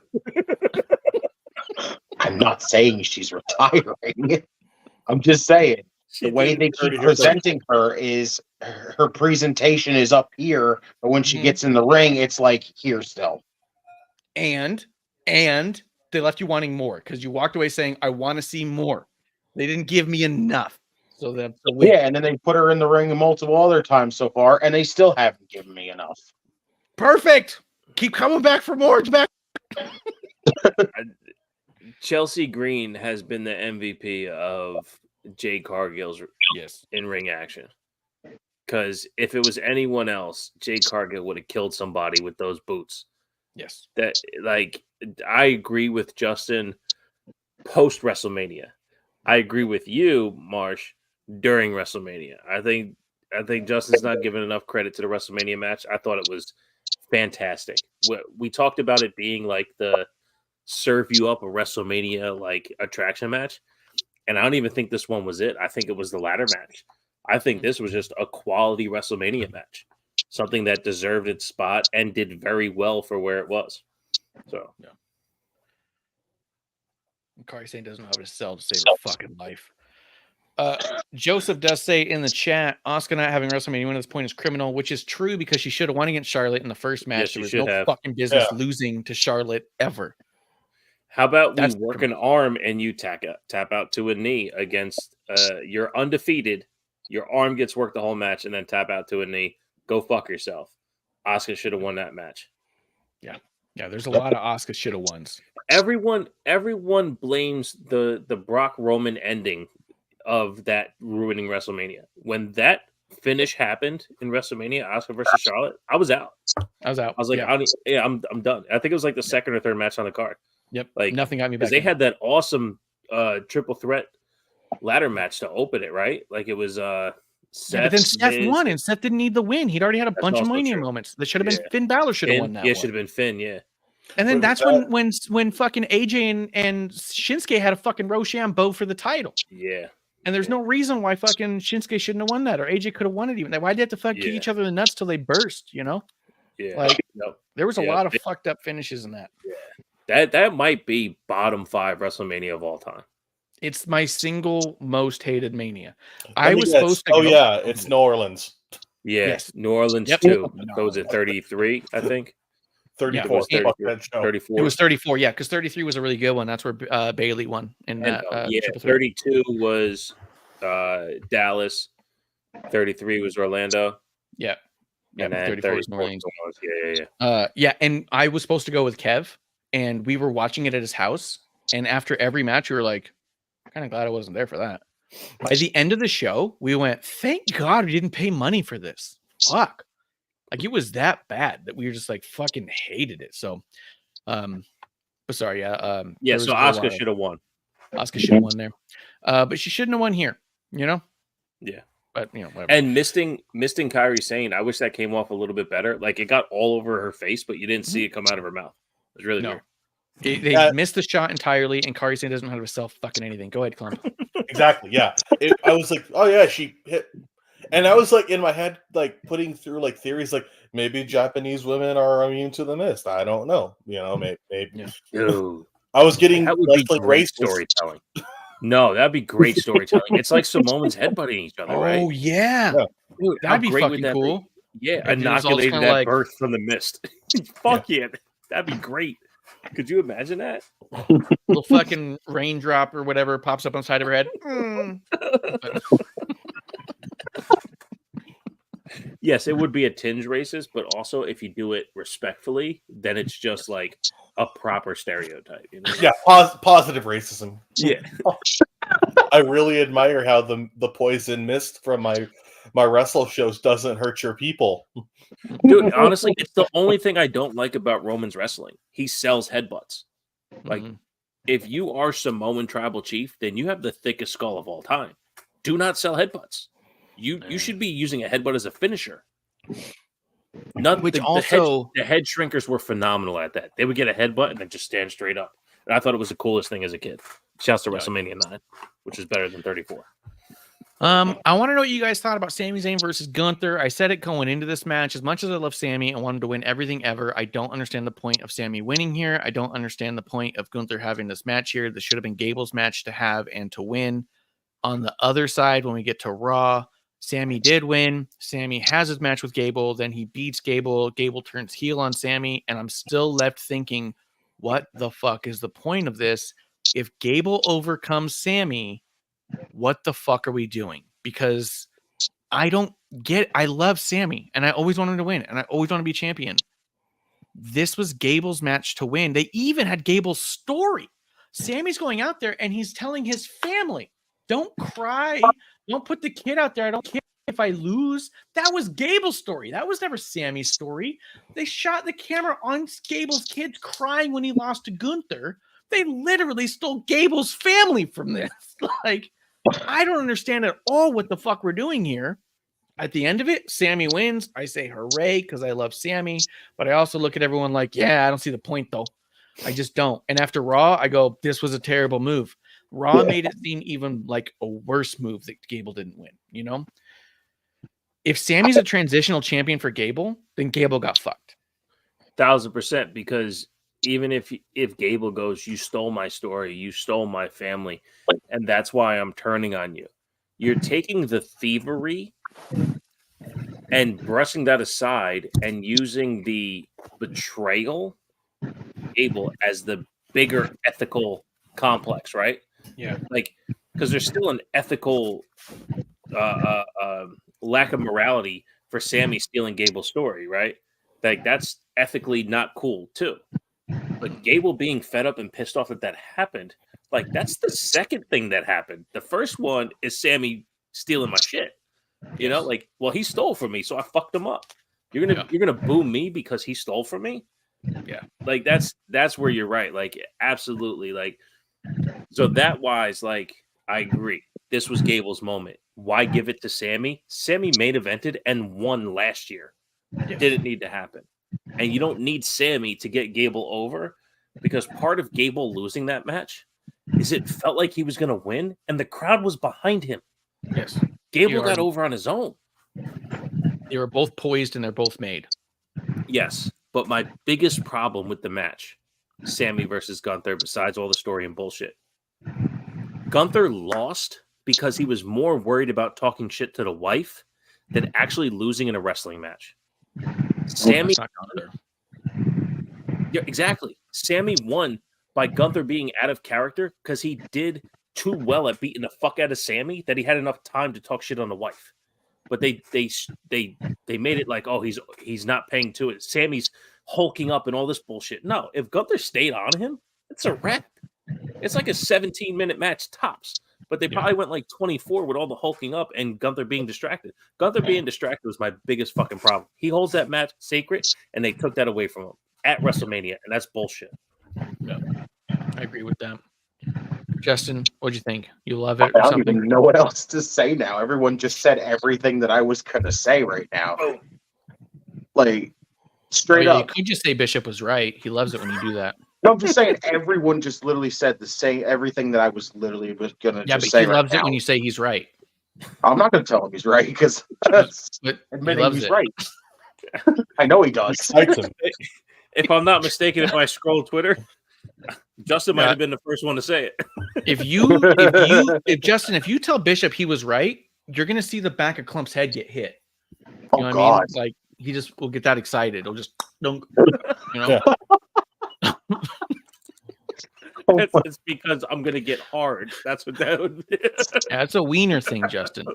I don't even know what else to say about it because everything was just said. Literally, actually, this should have been Gable's moment. This should have been Gable's moment. Should have been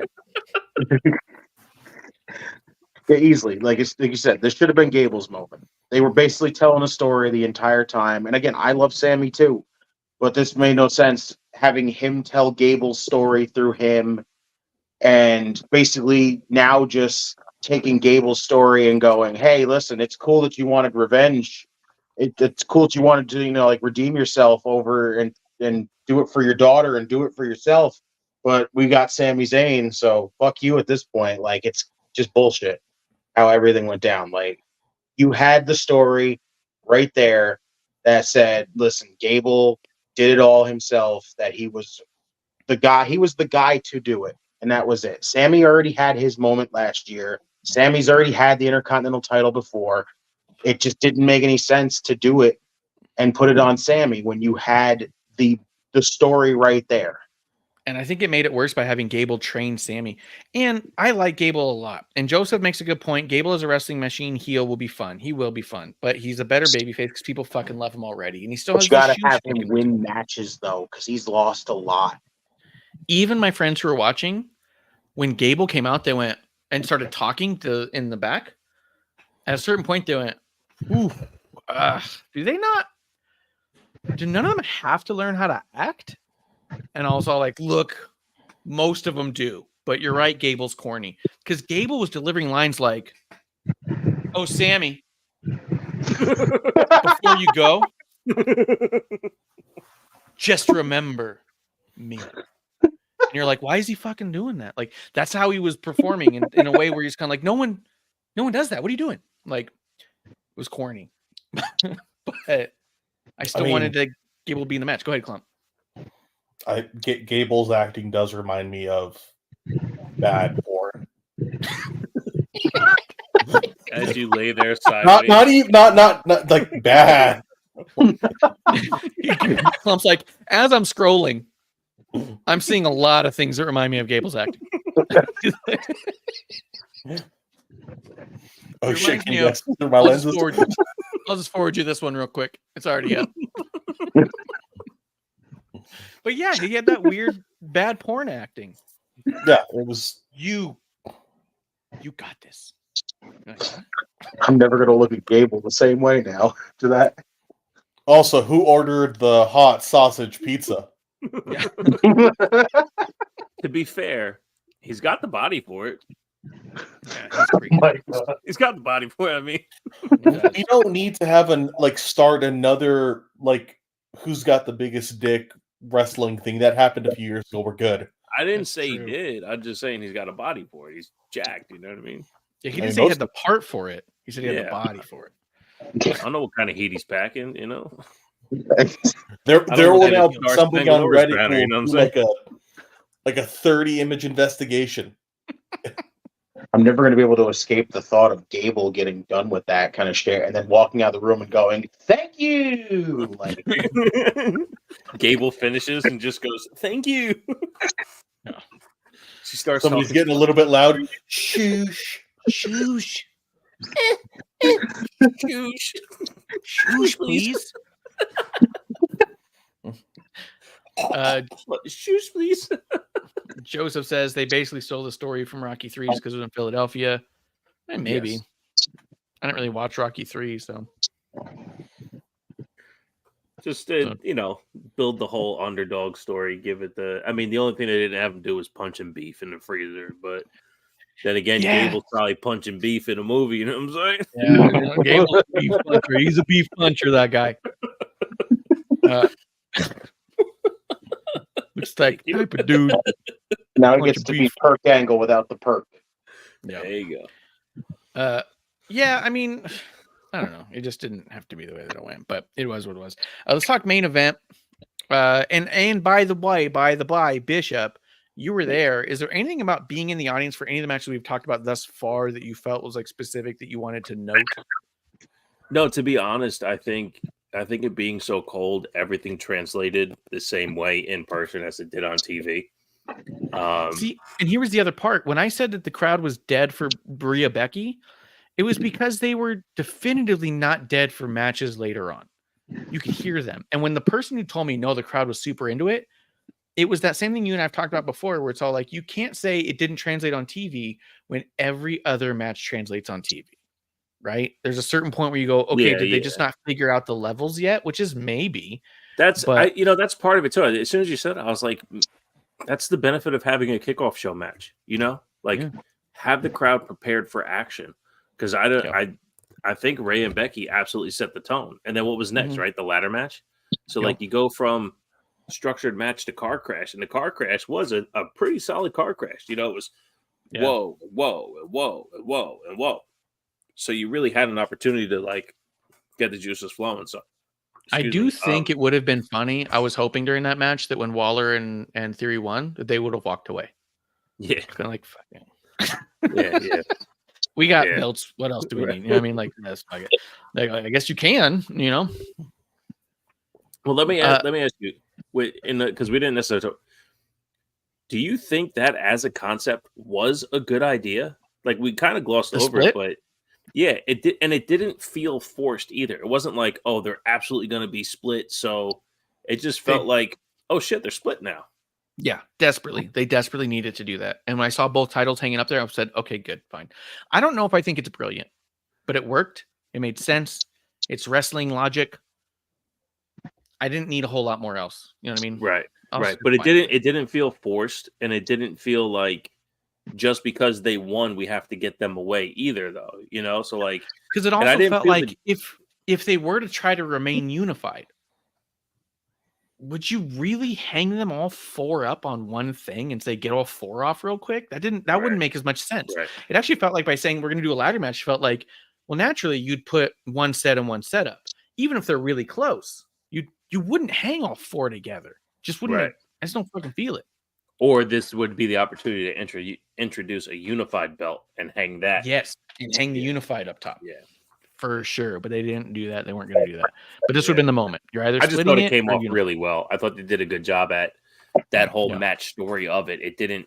Nothing felt out of place or forced, which is you would think would be kind of convoluted for having three finishes in one match. You know what I mean? Like a Gable movie. Well, let's talk main event. Dwayne "The Rock" Johnson back in the ring for the first time. I didn't Google it, but as I remember, recollection calls, first time in 18 years, Dwayne "The Rock" Johnson against Roman Reigns and Cody Rhodes versus Seth Rollins. I didn't read it all out straight. But 4 guys in there. I'll be honest. I want to know what you guys thought about it. I had a super hard time getting invested, and I was trying so hard. And one of my friends who was watching it was also had watched wrestling as a kid and was like, "Oh my God, The Rock's wrestling," and became fixated on this match. The second they started this match, they all kind of went their separate ways. And The Rock goes out into the audience. He tells the ref to go fuck himself. And I was immediately like, we're just going to do shit for a while. It didn't feel like we were, I couldn't get to the point where I'm like, okay, we're telling a story. It was, okay, here's our boundaries. Here's where we give you the why, because we're not being super lazy, but now we're going to go give you a lazy 20 minutes of wrestling. And that's what I got immediately. And I was really disengaged right away. I liked the finish, but I had a hard time focusing on this match and caring too much. But the parts I saw, The Rock looked solid. He can do the moves. He wasn't looking weak. He had a full match with a lot of, and did the one thing CM Punk has not done since his return. Stay healthy. Stay healthy. He did not get injured. I was like, motherfucker. He did a thing that CM Punk has not figured out how to do. How do you have a match without breaking an arm? I like the finish. I like the finish a lot. And I felt like it was really important for the next night. Yeah. But I want to know, like, especially, let's start with Bishop, because you were there. You were in the arena. You hear the moment, boom, do you smell? And you fucking goosebump, I'm sure, because I was there when it happened to me. Yeah, so we got a little fucked because he debuted that new theme with the elongated electricity. And so, the ramp up for it kind of stopped. And I was jealous, super jealous of night 2 because it cut right to it. So, the pop for that was insane. But to watch The Rock put in an effort like that live, I was just mind blown. Honestly, I don't remember it because I was just in a haze. I cannot believe I'm watching The Rock wrestle right now.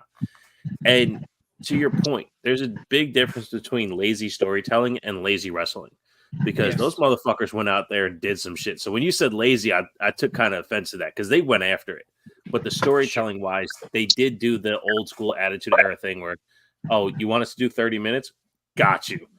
I'm going to do 28 minutes of the most bullshit of bullshit, and it's going to look fucking insane, but we're not really going to do anything except beat the shit out of each other. Oh, by the way, finish, awesome. So, it's that's lazy but logical to have the boss tell the ref, I'll fuck you. Because then the ref has an excuse on why he's not going to follow any rules. Oh, was Gable in the ring? Dwayne said, I'll thumb you, I'll gum you, I'll fuck you right now. And then the ref was all like, yo, dude, that's all 3 right there. That's the count of 3. So I get story, but that's it's such a lazy thing to say. If you're going to do no DQ, do no DQ. But that's not what it was. It was character building, because Roman didn't say that and take advantage of that. Cody didn't say that and take advantage of that. Seth didn't say that and take advantage of that. The Rock is the only one that did that because he's final boss. So that's character building. The ref had to apologize to Cody when he got fucking when Rock blew Cody's nuts. Fucking the ref had to say, I'm so sorry, I can't call it that he's all up on your nuts. Character building. That's what that was. So getting that opportunity for that character building is fantastic. The only thing I didn't like about this match being there live is that we didn't get a split screen. We didn't get this is what Cody and Roman are doing. This is what Rock and Seth are doing. And I wish we saw more of what Cody and Roman were doing, because they fought all the way up the fucking ramp and then all the way back down. And we saw none of it. Absolutely none of it. And then even watching it back, you get 3 clips of a pan back, boom, boom.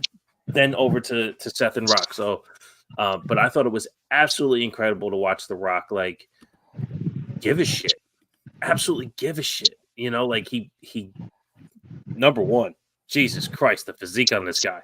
He said, "Fuck it, I am going to show you guys I still got this." And the fact that he came out in tights and didn't fucking or in trunks and didn't sandbag it in some type of final boss get up that looks similar to Roman's, he came out in Rock trunks. I just appreciated it. I appreciated his desire to do that. I say this about Logan Paul's and Bad Bunny's and Pat McAfee's. You're going to go out there and you're going to do this, and you're going to do it with respect for us. The fact that The Rock came back without phoning it in, it's a fucking home run, man. absolutely home run. I thought it was one of the best main events that WrestleMania could put on. The only thing that sucked is that the story of the match was the storytelling for the next night, not for the finality of WrestleMania.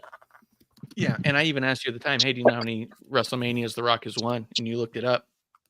0. That's his only one. That's the only one, and you got to be there. You got to be there Fucking to see A. The Rock's finish. Wait, Wait, yeah, because he didn't. I don't because Austin closed the night. They didn't. He's never won a main event. Oh, okay. His only other time in the main event, he lost to Austin in 15 and 17, and he lost at WrestleMania 2000 as well. Yeah, he was the matches, he the never- big matches he won hasn't at had another Mania main event. was not the last match of the night. Yeah, he's only won 2 other matches at Mania, or 3. He beat the Sultan, he beat Hogan, and he beat Austin. Yeah, that's it. Yeah, But there was matches after each one of those matches, and so those are ones where people say this was the true main event, but it didn't close the show. This was the one time The Rock closed the show with a win. Yeah. So kind of cool. Clump, what'd you think about this? The Rock's back. The Rock's doing his thing. I thought it was a really good match. It was better than it had. Like, I was expecting like the famous Kevin Nash walking across the ring, blowing his quad. You know, like this ain't gonna go well. Or when The Rock wrestled Cena, he tore his abdomen. He hit it, but he injured himself pretty severely. So, you know, there's some definite worry. Like, man, this is going to be rough. But it was a damn good match. Was the story perfect? No. Could it have been better? Yeah, but for me, for its place in building night 2, in closing night 1, in telling the story, it's telling pretty damn perfect. Yeah. It was exciting. It was cool. And my friend was hooked. And actually, when he walked away to go to the bathroom or something, like the finish happened, he came back. He goes, wait, whoa, go back. And we had to go back and watch the last like 10 minutes again because he had missed it and he really wanted to see it. And he was fucking stoked to watch that. Justin, what'd you think here? Do you think Seth Rollins was the highlight of the night? I don't really know. I can't really say that. I think I'll say this. Rock did an awesome job. Like, I was surprised. Was I surprised that the match was freaking awesome? No. I kind of expected this between these 4. That's fair. For me, I just wasn't invested in it either. I didn't find myself invested in it because you basically not only gave away Cody and Roman a night before the night before it was actually supposed to happen. You basically gave us bloodline rules without giving us bloodline rules. It was already known to Q, yeah. Yeah. So it just felt me already feeling uninterested in it. And then they went through this whole debacle. I was out just watching it because I knew what we were going to get. I could tell we were where we were heading here. And it just, to me, having your number 1 contender and your Royal Rumble winner lose the night before they're supposed to challenge for the title just looks so incredibly stupid. Like, it just came off so weird. Like, this tag match felt pointless to me to get us to something that we already basically knew we were going to get. We already knew it was going to be a chaos, interference-filled match with, like, the next night. You didn't need to have this tag match happen to do Cody and Roman having that kind of matchup. It didn't need to have to go down this way, but I was happy with Rock getting the win because it just makes sense now with what we're heading into now. Yes, because this match now was you important got for the next 2 years, not for just the next Again, night. that's that Triple H looking at that longer picture and sacrificing a little bit up front for sure. Yeah. Yeah, because this was 100% where I even watched it and I was like, so Rock's got to pin Cody, right? I even said it before WrestleMania. Rock's going to pin Cody because he's going to be having to say to Roman, I pinned him, why couldn't you, right? And that's going to create dissension between The Rock and Roman. It's going to create tension between Rock and Cody. Is The Rock is still a winner, and here you have 2 dudes who never lose who don't have a win over that guy. So calling himself the final boss. They released a final boss Funko Pop. Very good. I felt like the finish was great because of that, because it was just that one more thing that we needed to show a vulnerability and a worry for Cody. If we're going to have Cody win night 2, you need to have that look of Cody being a little bit like, fuck, night 1. You know what I mean? That moment of, here we go again. I lost last year. I couldn't do it. Am I not ready for this? Am I not ready? And there was that doubt in Cody's mind. And the other thing, the one complaint I had about this match, outside of just not being emotionally invested as much as the match was a really good match, was I felt they did so much Cody Roman. They kept Rock and Seth together. They kept Roman and Cody together, and they didn't crisscross a lot until the finish.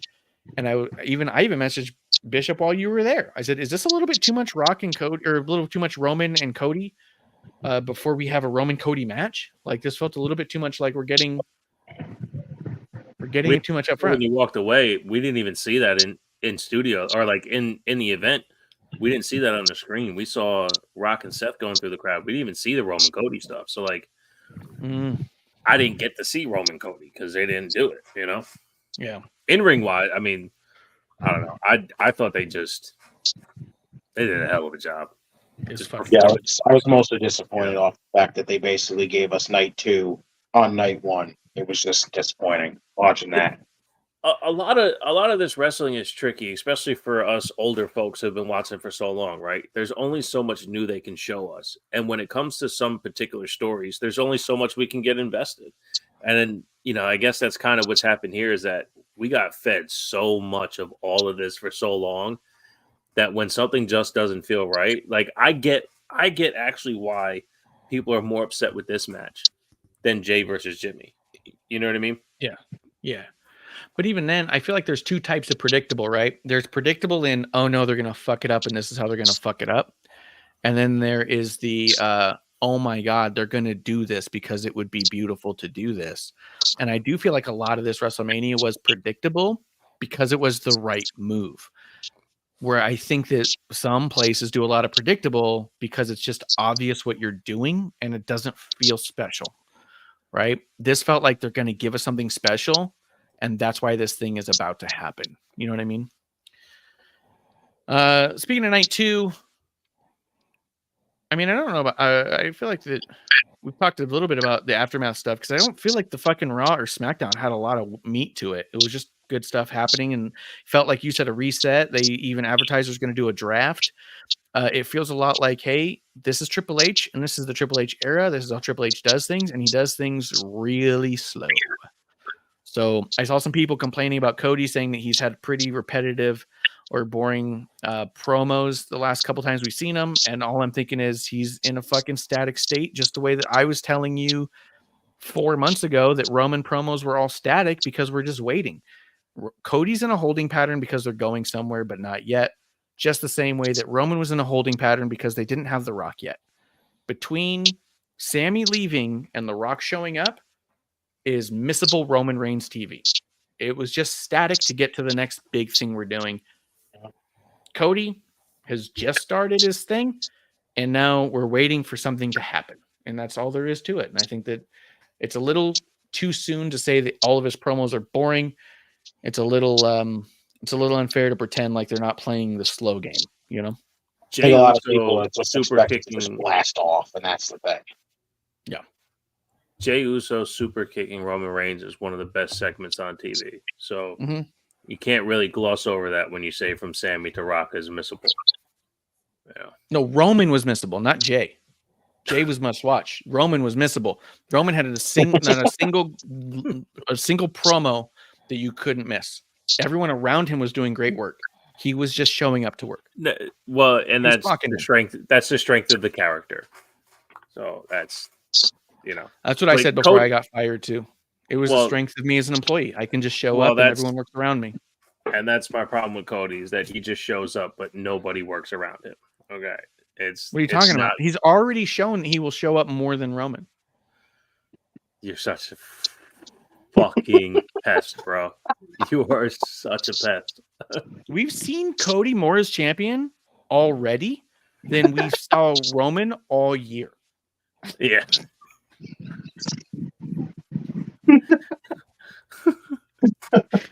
It's wild. I'm gonna gift you for your wedding a gift certificate to a tattoo shop so you can get IWC tattooed on your dick. It's the only thing you can use it for, because you are a dick like the IWC. Dude, I did not watch Drew McIntyre versus Seth Rollins, Damian Priest cashing in, Bobby Lashley and Street Profits and Final Testament, but I did start watching when LA Knight came out. Yeah. So if there's anything, we were like out doing stuff that night, and we came home and I turned on the TV and it was LA Knight, and I was like, perfect. And then I was all like, what was on before it? And they're like, Drew, Damian Cashin, and the Street Profits Final Testament. I went, perfect. I didn't even go back. Did not go back. I don't give a fuck what happened in those matches. Clump, go ahead. Drew losing the belt was amazing. Yes. Yeah. Seth losing the belt was amazing. Yeah, Seth walking out with that title that's neither one of them, amazing. Go ahead, Clump. Well, Seth had it was a good match. He had a lot of emotion. It was really well done. You really felt good about how it went. And then when Priest cashed in, such a release. Like when you haven't shit in a week. Yeah. Yes. And then you have a probiotic. Yep. And you feel it coming. Oh, it's like that. The probiotic with a big glass of water. Mm-hmm. Incredible. Yeah. Seth losing the title was popping the cork on a poop, dude. Just a. I thought Seth had a well-deserved loss. It was a hell of a well-fought battle to lose fantastically. And CM Punk on commentary was dreadful. CM Punk fucking over Drew McIntyre was outstanding. CM Punk after fucking over Drew McIntyre was unbearable. So whatever he did in between that part, I thought was top notch to get the belt off of Drew for the cash in. The whole because I told you this, right? Like what's Drew McIntyre going to do for the next 6 months until SummerSlam? Just wave the title in CM Punk's face? No, he did it for that moment and then got fucked over and lost. Perfect. Absolutely fantastic. But everything CM Punk does to boast that he's better than Drew McIntyre is the worst shit on fucking TV, period. He's awful. Joseph's got it right, though. Heel Drew has been the best part of Raw for a couple of months now, and I got a real hard time disagreeing with that. I've been saying it for a long time. Drew McIntyre is a heel. He is a fucking scumbag, and when they were having him as a babyface, I kept saying it doesn't make sense. He's an asshole saying asshole things in an asshole way, and then looking at the crowd saying, and cheer for me, and it made no sense. Bitch. It made no fucking sense. Bitch. But Cody does babyface things and does babyface promos, and he does really good work. And then he's also a champion, and he wins all the time, and he's really good. So yeah, but he also said the word "bitch" on TV, and then he apologized for it because he has no conviction in his words because he's a little bitch himself. He apologized for it because he doesn't want the fine. He doesn't want to be fined. Oh, is that what it is? Is that what it is? Or he wanted to talk about his wife because she happens to be from Detroit, and he's the only person that knows that his wife is from Detroit. Dude, also, when he quoted that whole thing, he's as someone once said, is an open mic. I was like, oh. Yeah, exactly. That's I was I'd rather you just go, what do you want to talk about? Although I love when anybody starts an interview with Cody saying, so Cody, what do you want to talk about? It's genius. But yeah, heel Drew is amazing. Damian Priest walking out champion was right. Seth losing was right. Seth should have lost a year ago. To Sammy or Jay. That was the opportunity. Yeah. Those were big opportunities to put the title on somebody else that could mean something big. I think that now we're going to see the title mean something. And I don't mean to shit on Seth as a champion, but he had the most static reign just because it was because he's so good. This is the nicest way I can say it because I'm not trying to be a dick. I like Seth. He's amazing. He's so fucking good. And he wins so many championships that when he wins a championship in a tournament, it's like winning the Mae Young Classic. Great. It's like winning the Andre the Giant Battle Royal. Awesome. You can hold up this thing and say you did this thing. But I don't believe you as a character are emotionally invested in it. It's just another thing you do. Just another accolade, another title. Right? Someone taking it off Seth means something because he's such a good champion that he didn't need to be champion for a year for someone to take it off of him and mean something. Drew taking it off of Seth doesn't mean as much as Sammy or Jay, flatly because Drew's already a 2-time champion. Drew's already beat Brock Lesnar at WrestleMania. He's already beat Randy Orton to win the title back. You know what I mean? Like, Drew is tried and true as far as a champion goes. Where a Sammy or a Jay winning their first ever singles championship or heavyweight championship, respectively, against someone as elevated as Seth Rollins would have meant a lot. So holding off this whole time just to give it to Drew, but Damian cashing in and taking it off of Drew, I'm cool with that. Yeah, but who can't beat Damian? Everyone beat Damian. That's He's a the whipping problem. boy, but he also loves whippings. That's true. You'd leave bisexual Undertaker alone. A buddy of mine asked me, he's like, yo, why is bisexual Undertaker trending? I said, honestly, it's a tough nickname to have. It's a tough nickname to have because, like, whether it's true or not, I don't know. I don't know how he gets down. If he does and admitted it, like, shouts to him. But if not, like, bro, you kind of look the part. You know what I'm saying? Like, His gear. if they said yes, I would go, I get it. Like, you know. The thing is we know he can fuck. That True. much we know. Maybe No. twice as much as some of us.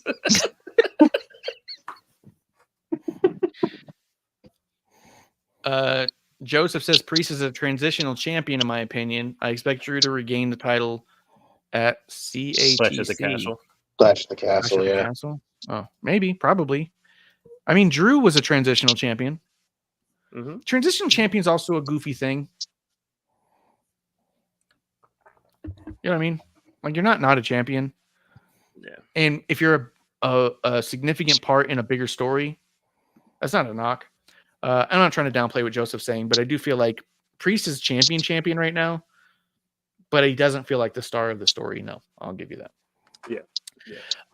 Lashley and Street Profits against Final Testament. I believe this had Bubba Ray Dudley and Snoop Dogg involved. I didn't go back to rewatch or look into it because I think Bubba Ray Dudley is a piece of shit.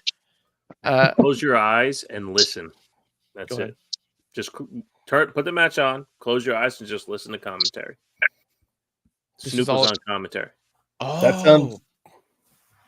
Yeah. I didn't know that. What was that, Clump? Yeah, it was. It was not like see that phrase, "a feast for the senses." It was like the opposite. Like, I hated this match passionately. I could the idea of closing my eyes and listening to it. No, it was terrible. Clump's like, what are we doing? I would watch. Who's the worst in AEW? Ooh, that's Yes. a good one. That's a great question. Yes. Yes. I would watch Dan the Dad and Joey Ryan. Oh, Oh, God. Yes. That's reaching. In a mixed tag match with Against Panda Karma. Express. Yeah, against Panda Express. There we go. I would watch dude, that. speaking of Panda Express, and I don't know why I just got there, but Tears in Our Beers, man. Aki Bono. Aki Bono, the sumo wrestler that beat Big Oh, Show at yeah. WrestleMania. Yeah, Tears in Our Beers, man. Tears in Our Beers for him, for I sure. heard Panda Express and I thought about Monster Shits, and I was like, you know what? Sumo wrestlers would have Monster Shits. And They do. then Aki Bono, Tears in Our Beers, man. The next match, LA Knight versus AJ Styles. Yeah. Yeah. Yeah. Dude, this was just a fucking good match with two fucking great performers, and the right guy won. The crowd loved it. It's great. Like, And I'll say the right guy won that night because I do think that AJ's going to win some, LA Knight's going to win some. It's going to keep going just a little bit, and I think that's all right. You know what I mean? I thought I this think was because we're on the other side of this tournament, I think AJ's going to beat LA Knight to get the match against Cody.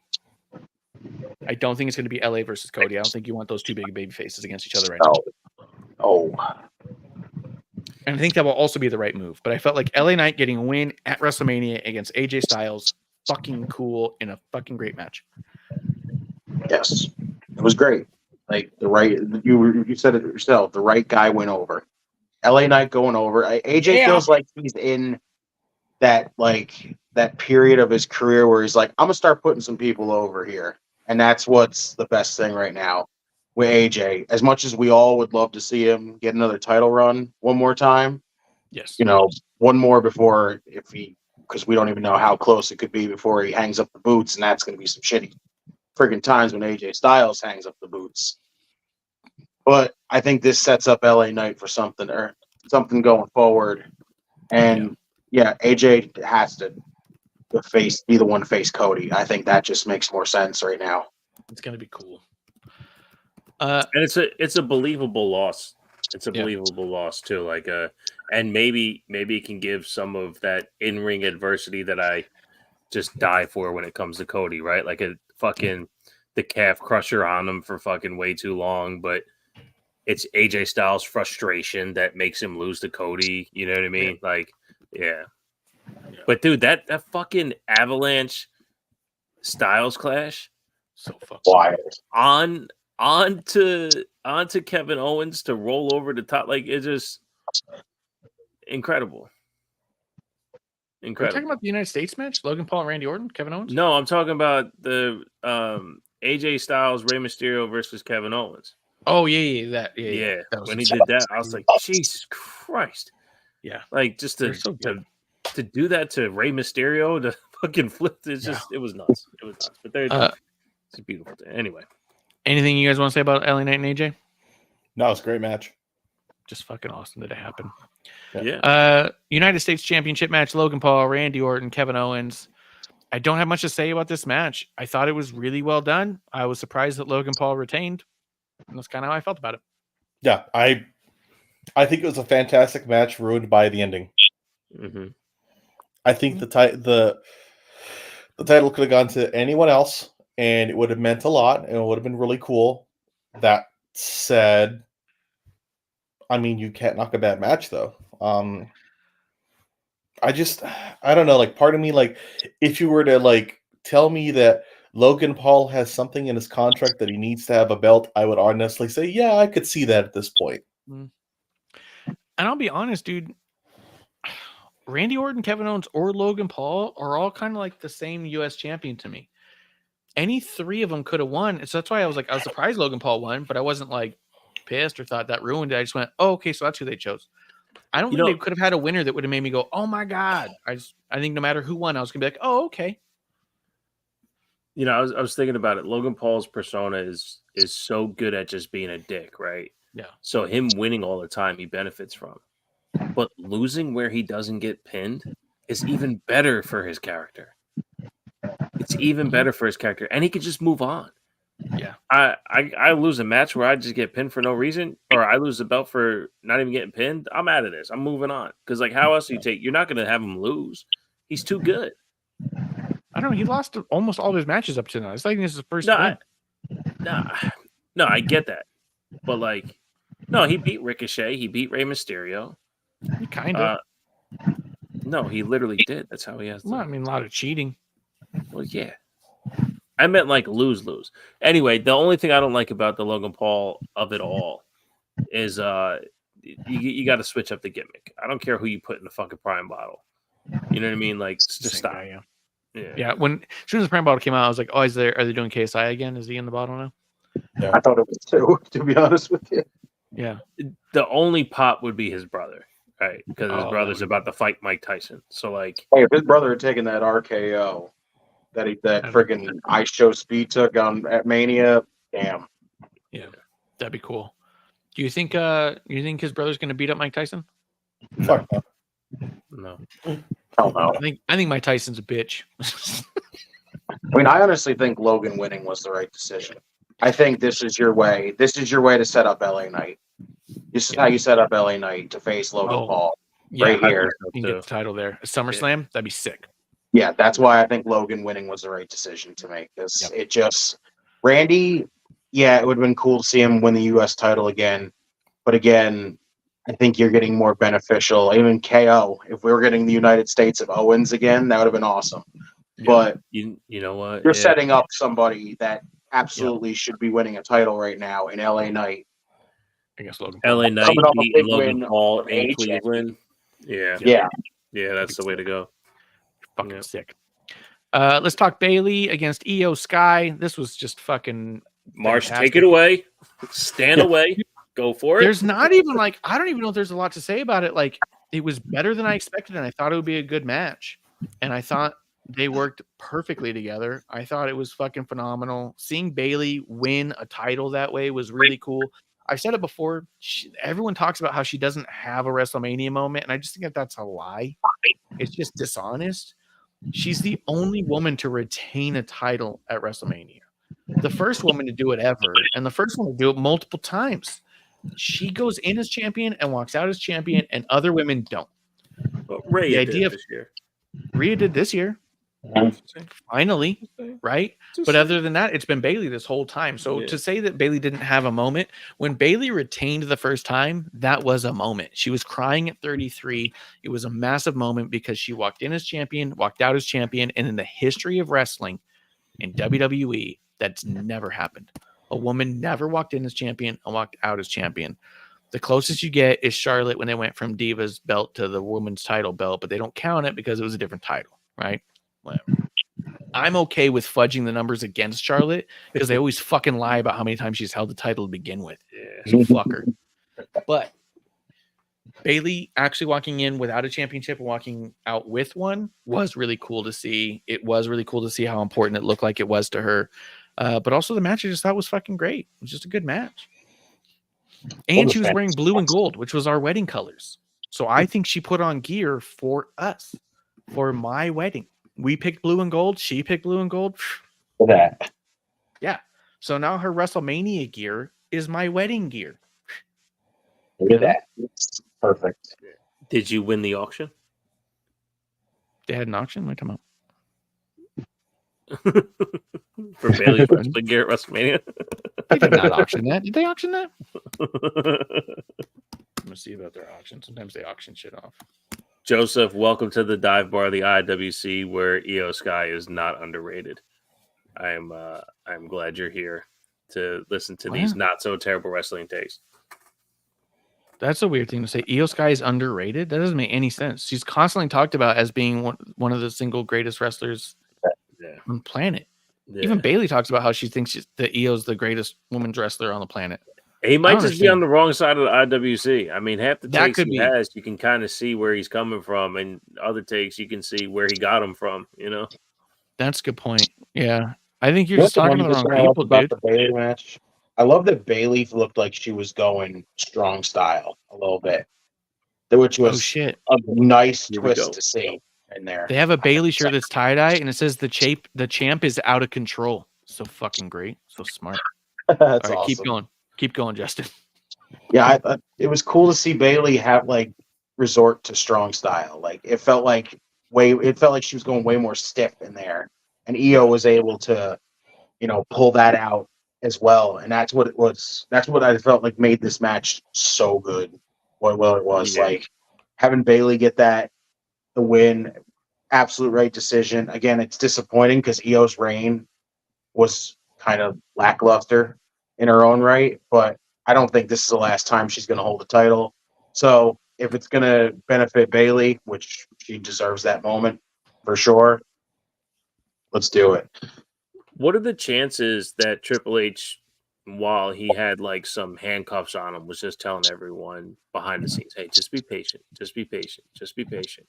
And when they announced that it's the Triple H era at WrestleMania, that now we have the people doing the things. So with Rhea being champion last year, pretty lackluster. With Io being champion since SummerSlam, pretty lackluster. Gunther doing his thing as always. Roman, Seth, even Logan Paul, like Rey Mysterio before that. It's nothing has been in our face. Oh my God, unbelievable, except for the Cody Rock story, right? So there's a chance that that's what they were waiting for. Like Triple H was just like, look, this shit's going to end really soon. I got you. Come Mania. Oh shit. Here we go. And that's because that's kind of what it felt like, that we got an end to the title reigns, or at least story-wise, the title reigns that weren't what they were supposed to be. So now we get this, unfortunate Rhea injury, but we have Bailey doing her thing now. Cody's finally got his story finished. There's a new world champion. Like, it's just fucking brand new now, Feels like a whole reset. Yeah, I mean the one title that was retained was given up, right? Mm-hmm. Yeah. Or no, Logan Paul too. He had the US title, but that's it. He's the only now remaining champion from WrestleMania. But he has the possibility to set up something big too, right there. So Yeah, and I think we all agree that LA Knight's the next move for that for sure. Yeah. But I thought Io and Bailey were awesome. It's fucking great. I'll And say actually this: think I that thought you the U.S. nailed it. title match. I'll say this: the U.S. title match to me for this night was the match of the night until Bailey and Io. Then Bailey and Io took that spot immediately. Yeah, and I will say that I think you hit the nail on the head about Bailey turning strong socks. I couldn't put my finger quite on why this match felt different, why Bailey felt a little different in this. And when you said it, I was like, oh, that's what it is. Yeah, she definitely went the more Japanese style, which she hasn't been able to do and has wanted to. So, Clump, any thoughts on the match?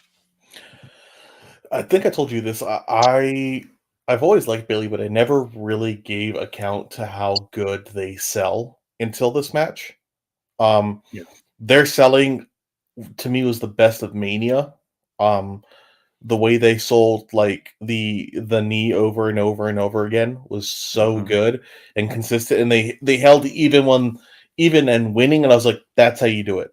Yeah. Because you see everyone else, they do it, then they get some big move and they have this burst of energy. Nah, they did good. I really love this match. Yeah. That's a great point about the knee, because we're watching it and it looks like Bailey fucks up the rose plant, right? And then when you go back and watch it, she emphasizes pushing the head down with the hand because she can't lock in the arm. And it's like, duh, Yeah. Maybe some other wrestlers. Drop. Yeah. Maybe some other wrestlers would have, tried to switch the knee and then sold the hurt knee later, but stood on it to do the move. Bailey didn't do any of that. And I thought they did fucking outstanding. I came on this show. I went on, my buddy's show, Wrestling with the Truth. And I said it, this Io versus Bailey has a chance to steal the entire weekend. They are that great. And I think bell to bell, it might be the best match when it comes to wrestling. The stories of other matches were just way, way bigger. And that's what the story is coming out of Mania. And I don't blame it either. Yeah, I agree. And I even told you when we were talking about it, they gave the lineup and they had positioned that Rhea and Becky were going to be in this spot. And I was like, if it's me, I'm putting Bailey and Io the second to main night too. But they had said that Bailey and Io were going to open the whole thing. And I was like, I just don't think that's fair. I think that where we're at with the stories, I would flop them. And so to me, it was really cool when it actually panned out that way. That other people with the decision-making thing also felt and believed in that much. Like, and it's a tough spot to be in. Yeah. And they fucking deliver. Yeah, because you're also the one in the way, right? Yeah. It's like an opener at a concert. You're the band in the way of the people we came for. Like that spot, not saying people aren't there to see Bailey and Io, because there are, but we are about to get to Cody Rhodes, Roman Reigns, and that's the match of the night, and you're the one thing that's stopping that from starting, So to be able to deliver it in that way, it's fucking fantastic, man. I just felt really good about the whole thing. Main event, Cody Rhodes, Roman Reigns. It was fun watching it because I was calling it as it was happening. All of a sudden, I forget what happened. There was something that was about to happen, and all of a sudden, like, I just stood up and I went, "Here comes Jimmy Uso," and I was like, and as soon as he comes out, Jay's gonna come out. And I stood up and I said that, and then that's how it happened. And I was like, yes. And I was like, and then Solo's gonna come out, and John Cena's gonna come out and stop him. And then it fucking happened. And at this point, producer lady was all like, "What is with you? Stop saying it before it happens." I was like, "I'm telling you, this is what's happening." And I was like, and then here comes The Rock. And The Rock came out, and I was all like, I feel like it's gonna be Stone Cold. I feel like it's gonna be Stone Cold. And boy, were you disappointed. Yep. And then it was The Undertaker, and I was all like, yeah, that does not make sense. I don't think anyone was disappointed. Yeah. What a He fucking truly was not disappointed. Yeah. what. And a I said, if fucking- it was anyone except for Stone Cold, then it's going to be the Undertaker. It's the only Yeah. one who could take Stone Cold's place. That's But Justin's goat right there. Hell yeah, but bro. also, because the story was such that like Jimmy's going to come out, Jay's got an issue with Jimmy. Solo's going to come out. Solo took out John Cena. John Cena's going to come out. And I even told you the before when we did our prediction. It's like this is where we're going to see the Avengers assemble, right? And then Seth came out and got immediately speared by Roman. Was just a total non-factor. And I told you then, if Seth comes out in the midst of all these people, it's going to kind of highlight how much he's not on the level of all these other people. And I really felt like at the end of the whole weekend, I was all like, Seth kind of just had a series of losses here. He just like couldn't get in front of his own feet. Yeah, he did. Yeah, but he's the catalyst to ending Roman. He's Roman's downfall. He did what he said he was going to do, too. He said he was going to be Cody's Shield. He came out in Shield gear and was basically Cody's Shield. He's the one who took the brunt of it. So, It's funny too, because when the Shield music was playing, it was playing for so long. So The long.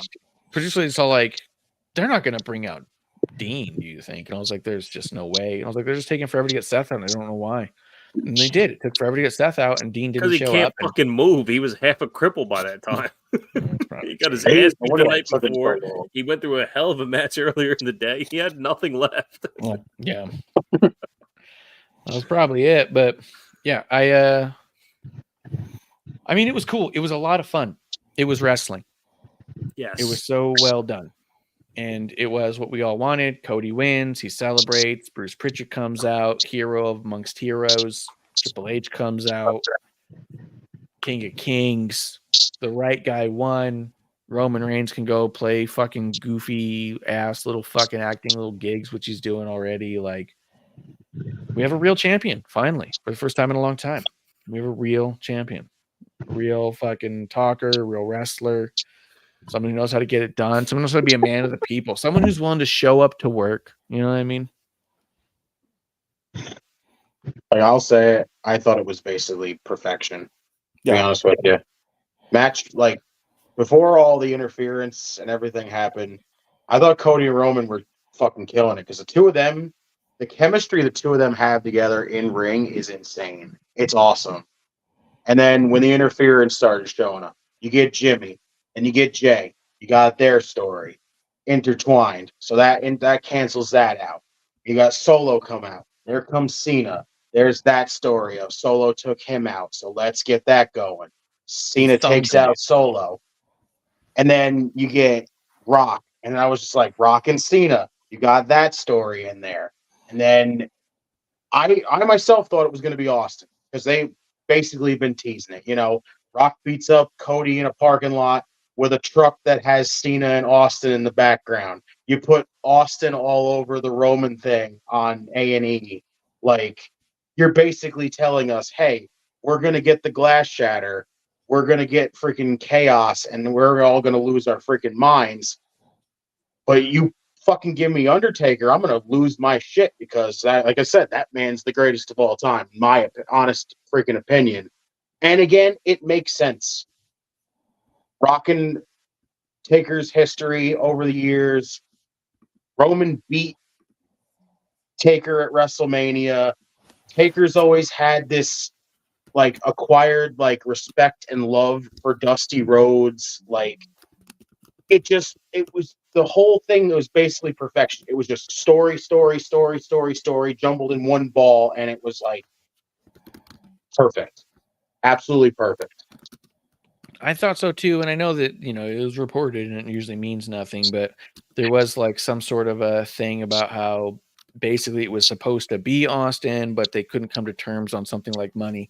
And I fully believe that it probably was originally meant to be Austin, but I don't for a second believe that they came to a standstill because of dollars. I just don't. I heard Not on that either today, side. too. I was like, somebody Yeah, no, said, I they couldn't agree on a contract. I said, I'm sure Austin will take that check later and not care. Yeah. Because they're gonna pay him, and he would be fine with that. He does not need his money up front days before or anything like that. He would, And neither entity is looking or strapped. yeah. You know, in WWE, it's Stone Cold Steve Austin. There's just no fucking chance in hell that it came down to a dollars and cents thing. I'm sure something came up and came out that was like, okay, it's not, I can't, right? But whatever that can't was not fucking. Plus, you can't even forget about Roman's little cheeky smile there when he was getting pinned. Like, that man just smiles when he gets pinned, and it's just like, we just made magic right now. Like, that was fucking chef's kiss on everything. Because it felt good to do the right thing for the right person at the You're right such time. a dick. You're such a dick. It's the credit I've always given Roman that a lot of people like to take away or think doesn't exist. The guy is a fucking wrestling icon. He is amazing. Again, I've said he might be top 2 now, maybe even the best at giving himself to an opponent. He will. You just said it, Justin. They have incredible chemistry. How many people does Cody have great chemistry with? Not a lot, because Cody sucks at wrestling. And Roman pulled a great match out of him. So there you go. Roman is the greatest of all time. Cody just wrestles at a better speed, a higher speed, and Roman just, if you don't slow it down enough for Roman to do his things, like, slow it down, kid. The tortoise won the race. You know what I'm saying? The tortoise won the race with a fucking V8 in its shell. So, but no, I tell you, I agree with Justin basically 100%. I thought everything. When I saw the first 12 minutes of that match, I go, I wish Cody and Seth won the night before. Just give me a straight match the whole way. These guys are crushing it, absolutely crushing it. And Roman's ability to be a better wrestler than everyone he's against and show that, I just think is phenomenal character work that we don't see out of a lot of wrestlers. And then to get him broken down through everything, and his last bit of breakdown is that psychology with Seth is just fucking poetic, because that's what always undoes him is the family dishonesty, whether it's his bloodline or his Shield brothers. So I thought it wasn't what I wanted out of the bloodline story to have the tribal chief be taken down that way, because this is Seth went after Big Dog. He went pre-tribal chief to take him down. That's how Roman lost that what was it, the day 1 pay-per-view? Right? Or did they wrestle at Royal Rumble when he came out in Shield gear and they did the whole Joker thing? It was Rumble. Yeah, so that particular pay-per-view, like when he came out in the Shield gear and Roman lost that match by mind games. Yeah. You know, he got disqualified for choking Seth out. Like, the mind game Seth has over Roman, I mean, it's poetic. That's where I said this whole time, if Cody's going to win, you have to break down Roman. And to get in Roman's head so he can lose to Cody, I'll take it. So, of the 70-30 that I had of Cody winning, I didn't pick this particular scenario. So maybe it was 80-20 and I missed this 10%, but I thought it was a solid way.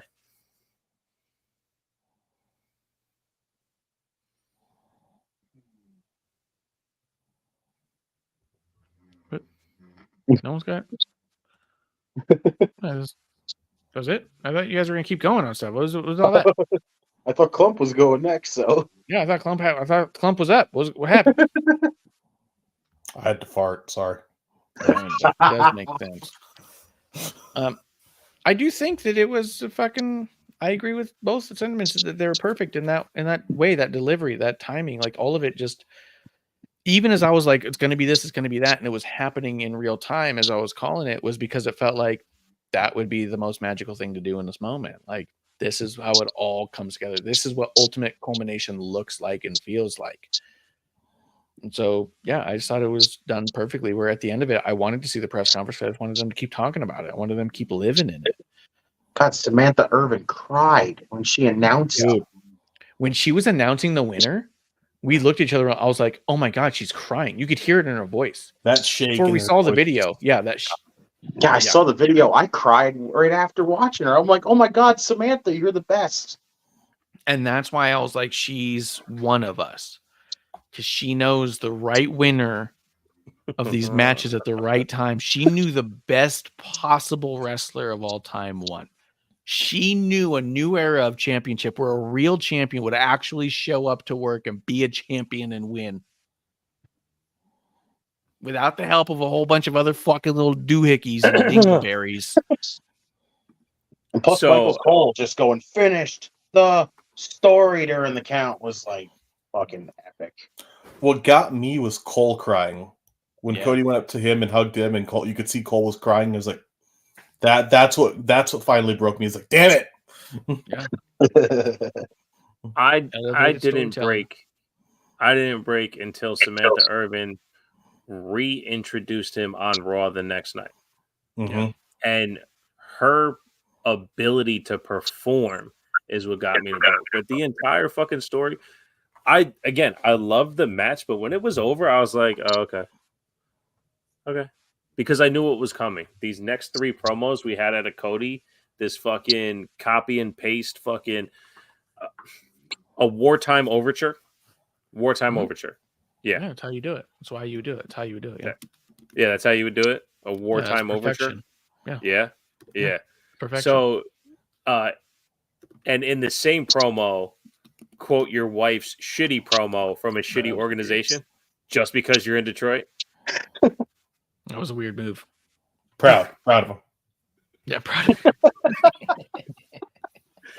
The fact that nobody in Detroit knows that his wife is from Detroit is the lack of character awareness that Cody has. Cody sucks, and he's the champ.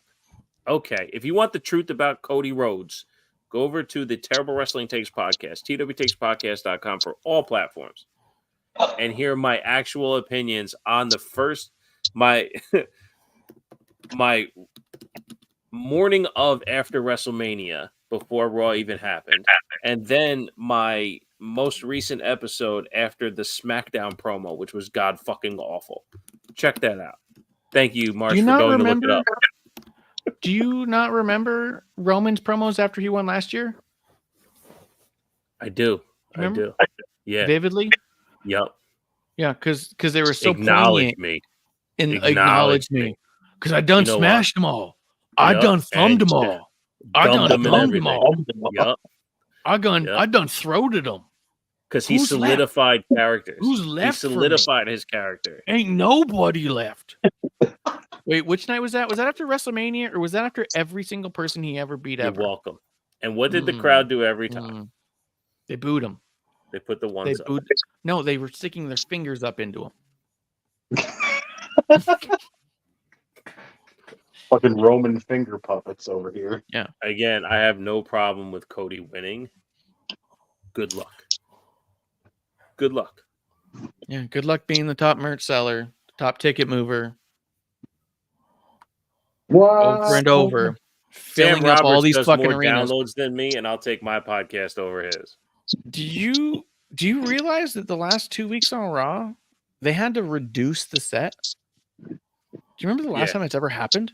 And they're supposed to be doing that from here on out, which is even better. Put more people in. Because they don't know how to do a set with so many people coming to see all the shows without Roman. You're such a fucking troll, dude.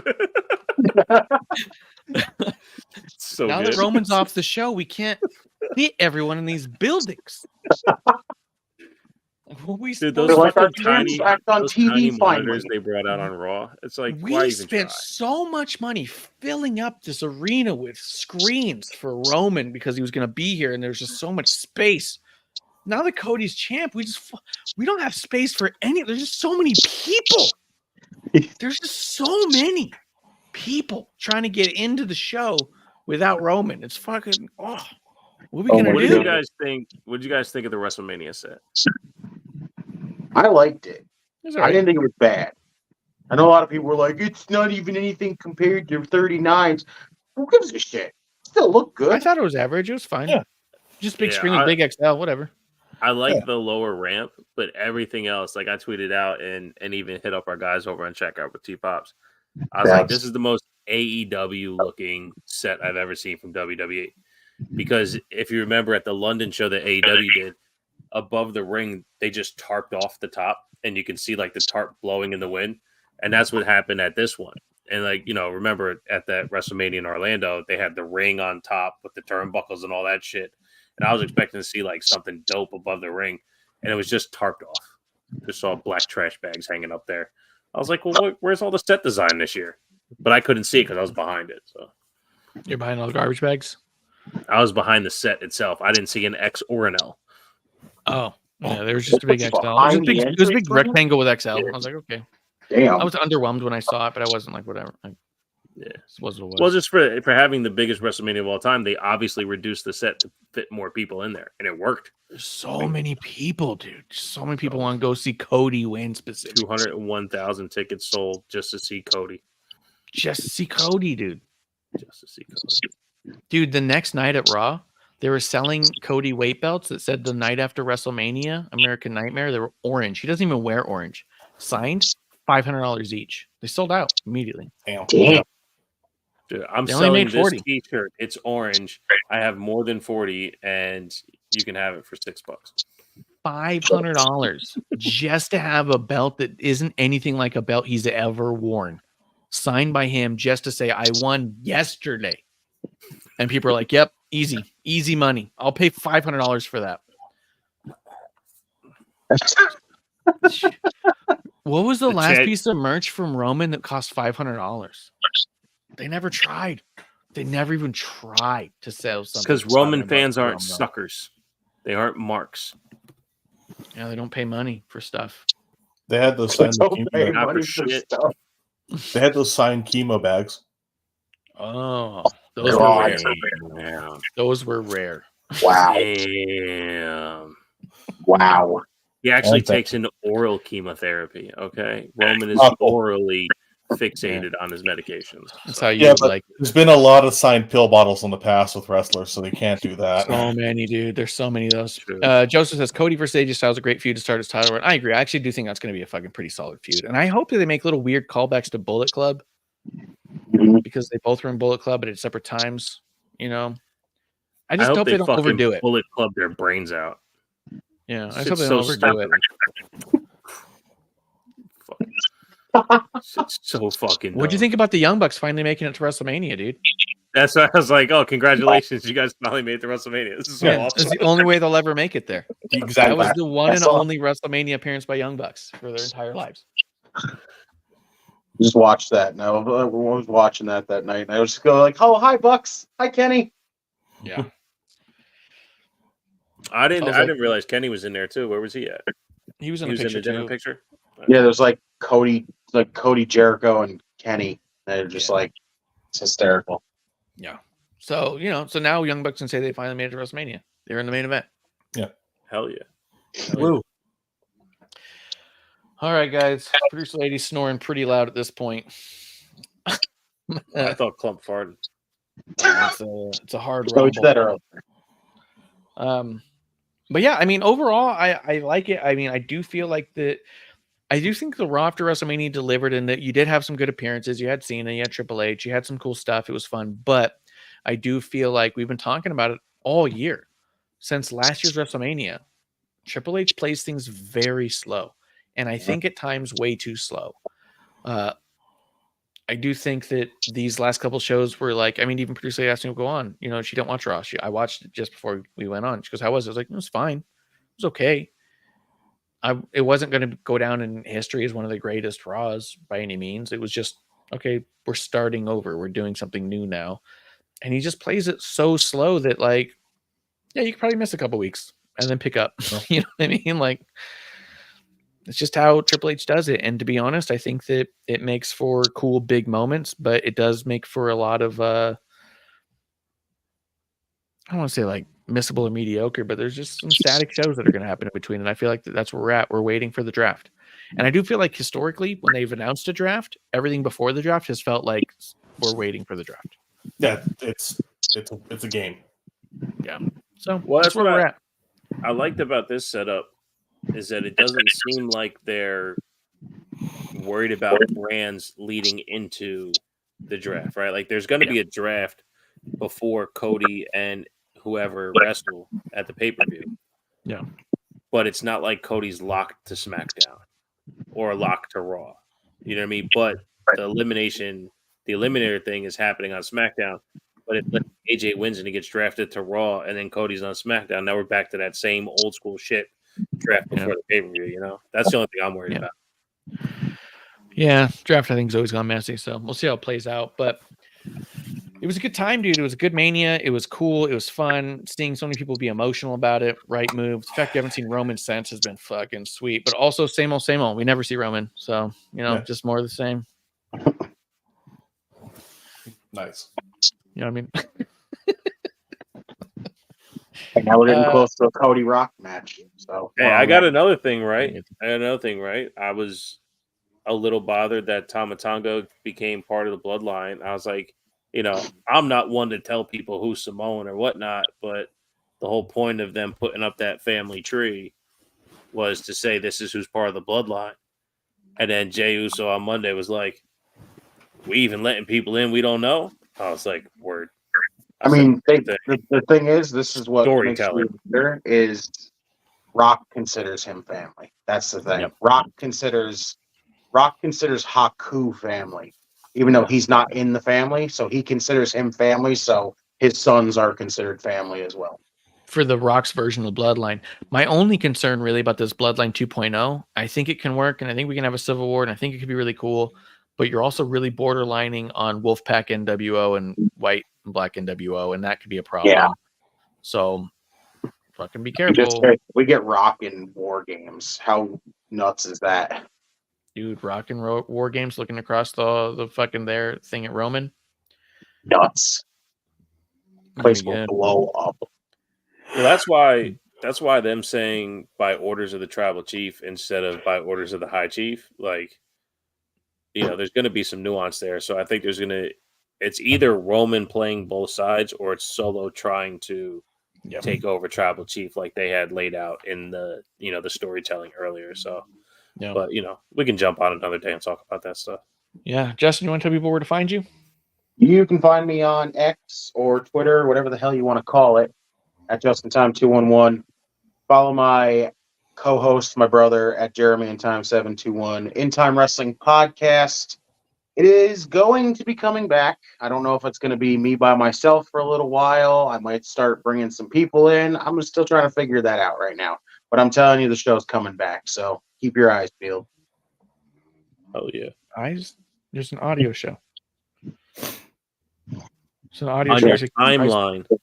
To see on your in timeline. Yes, in timeline. I see what you did there. Clump, you remain exclusive to Wrestling on the Rocks. Is that true? Yes. I thought about venturing out into other endeavors, cheese making,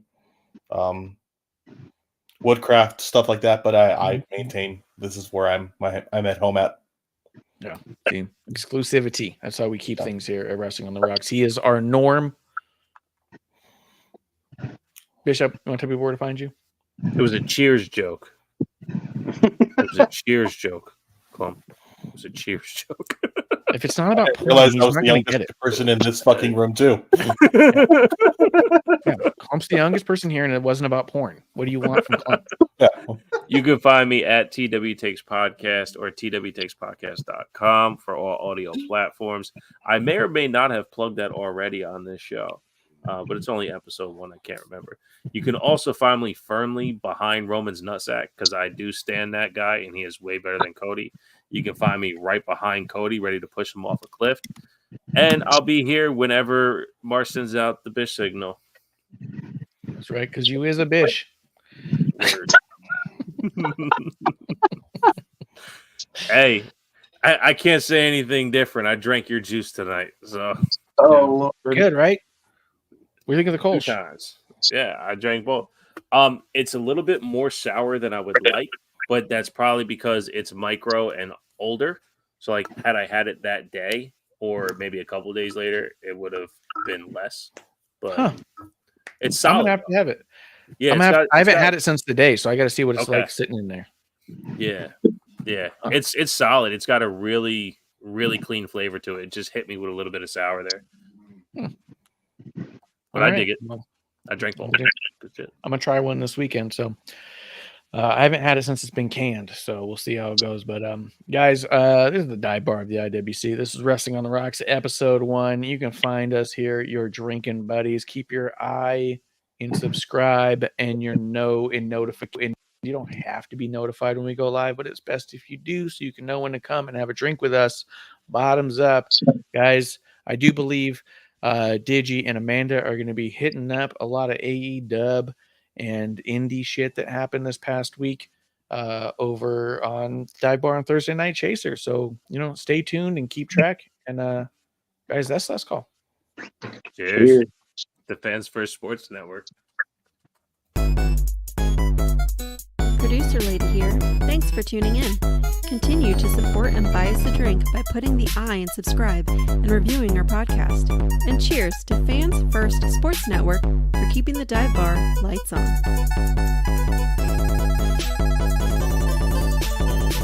I would never have a drink with Wrestling on the Rocks.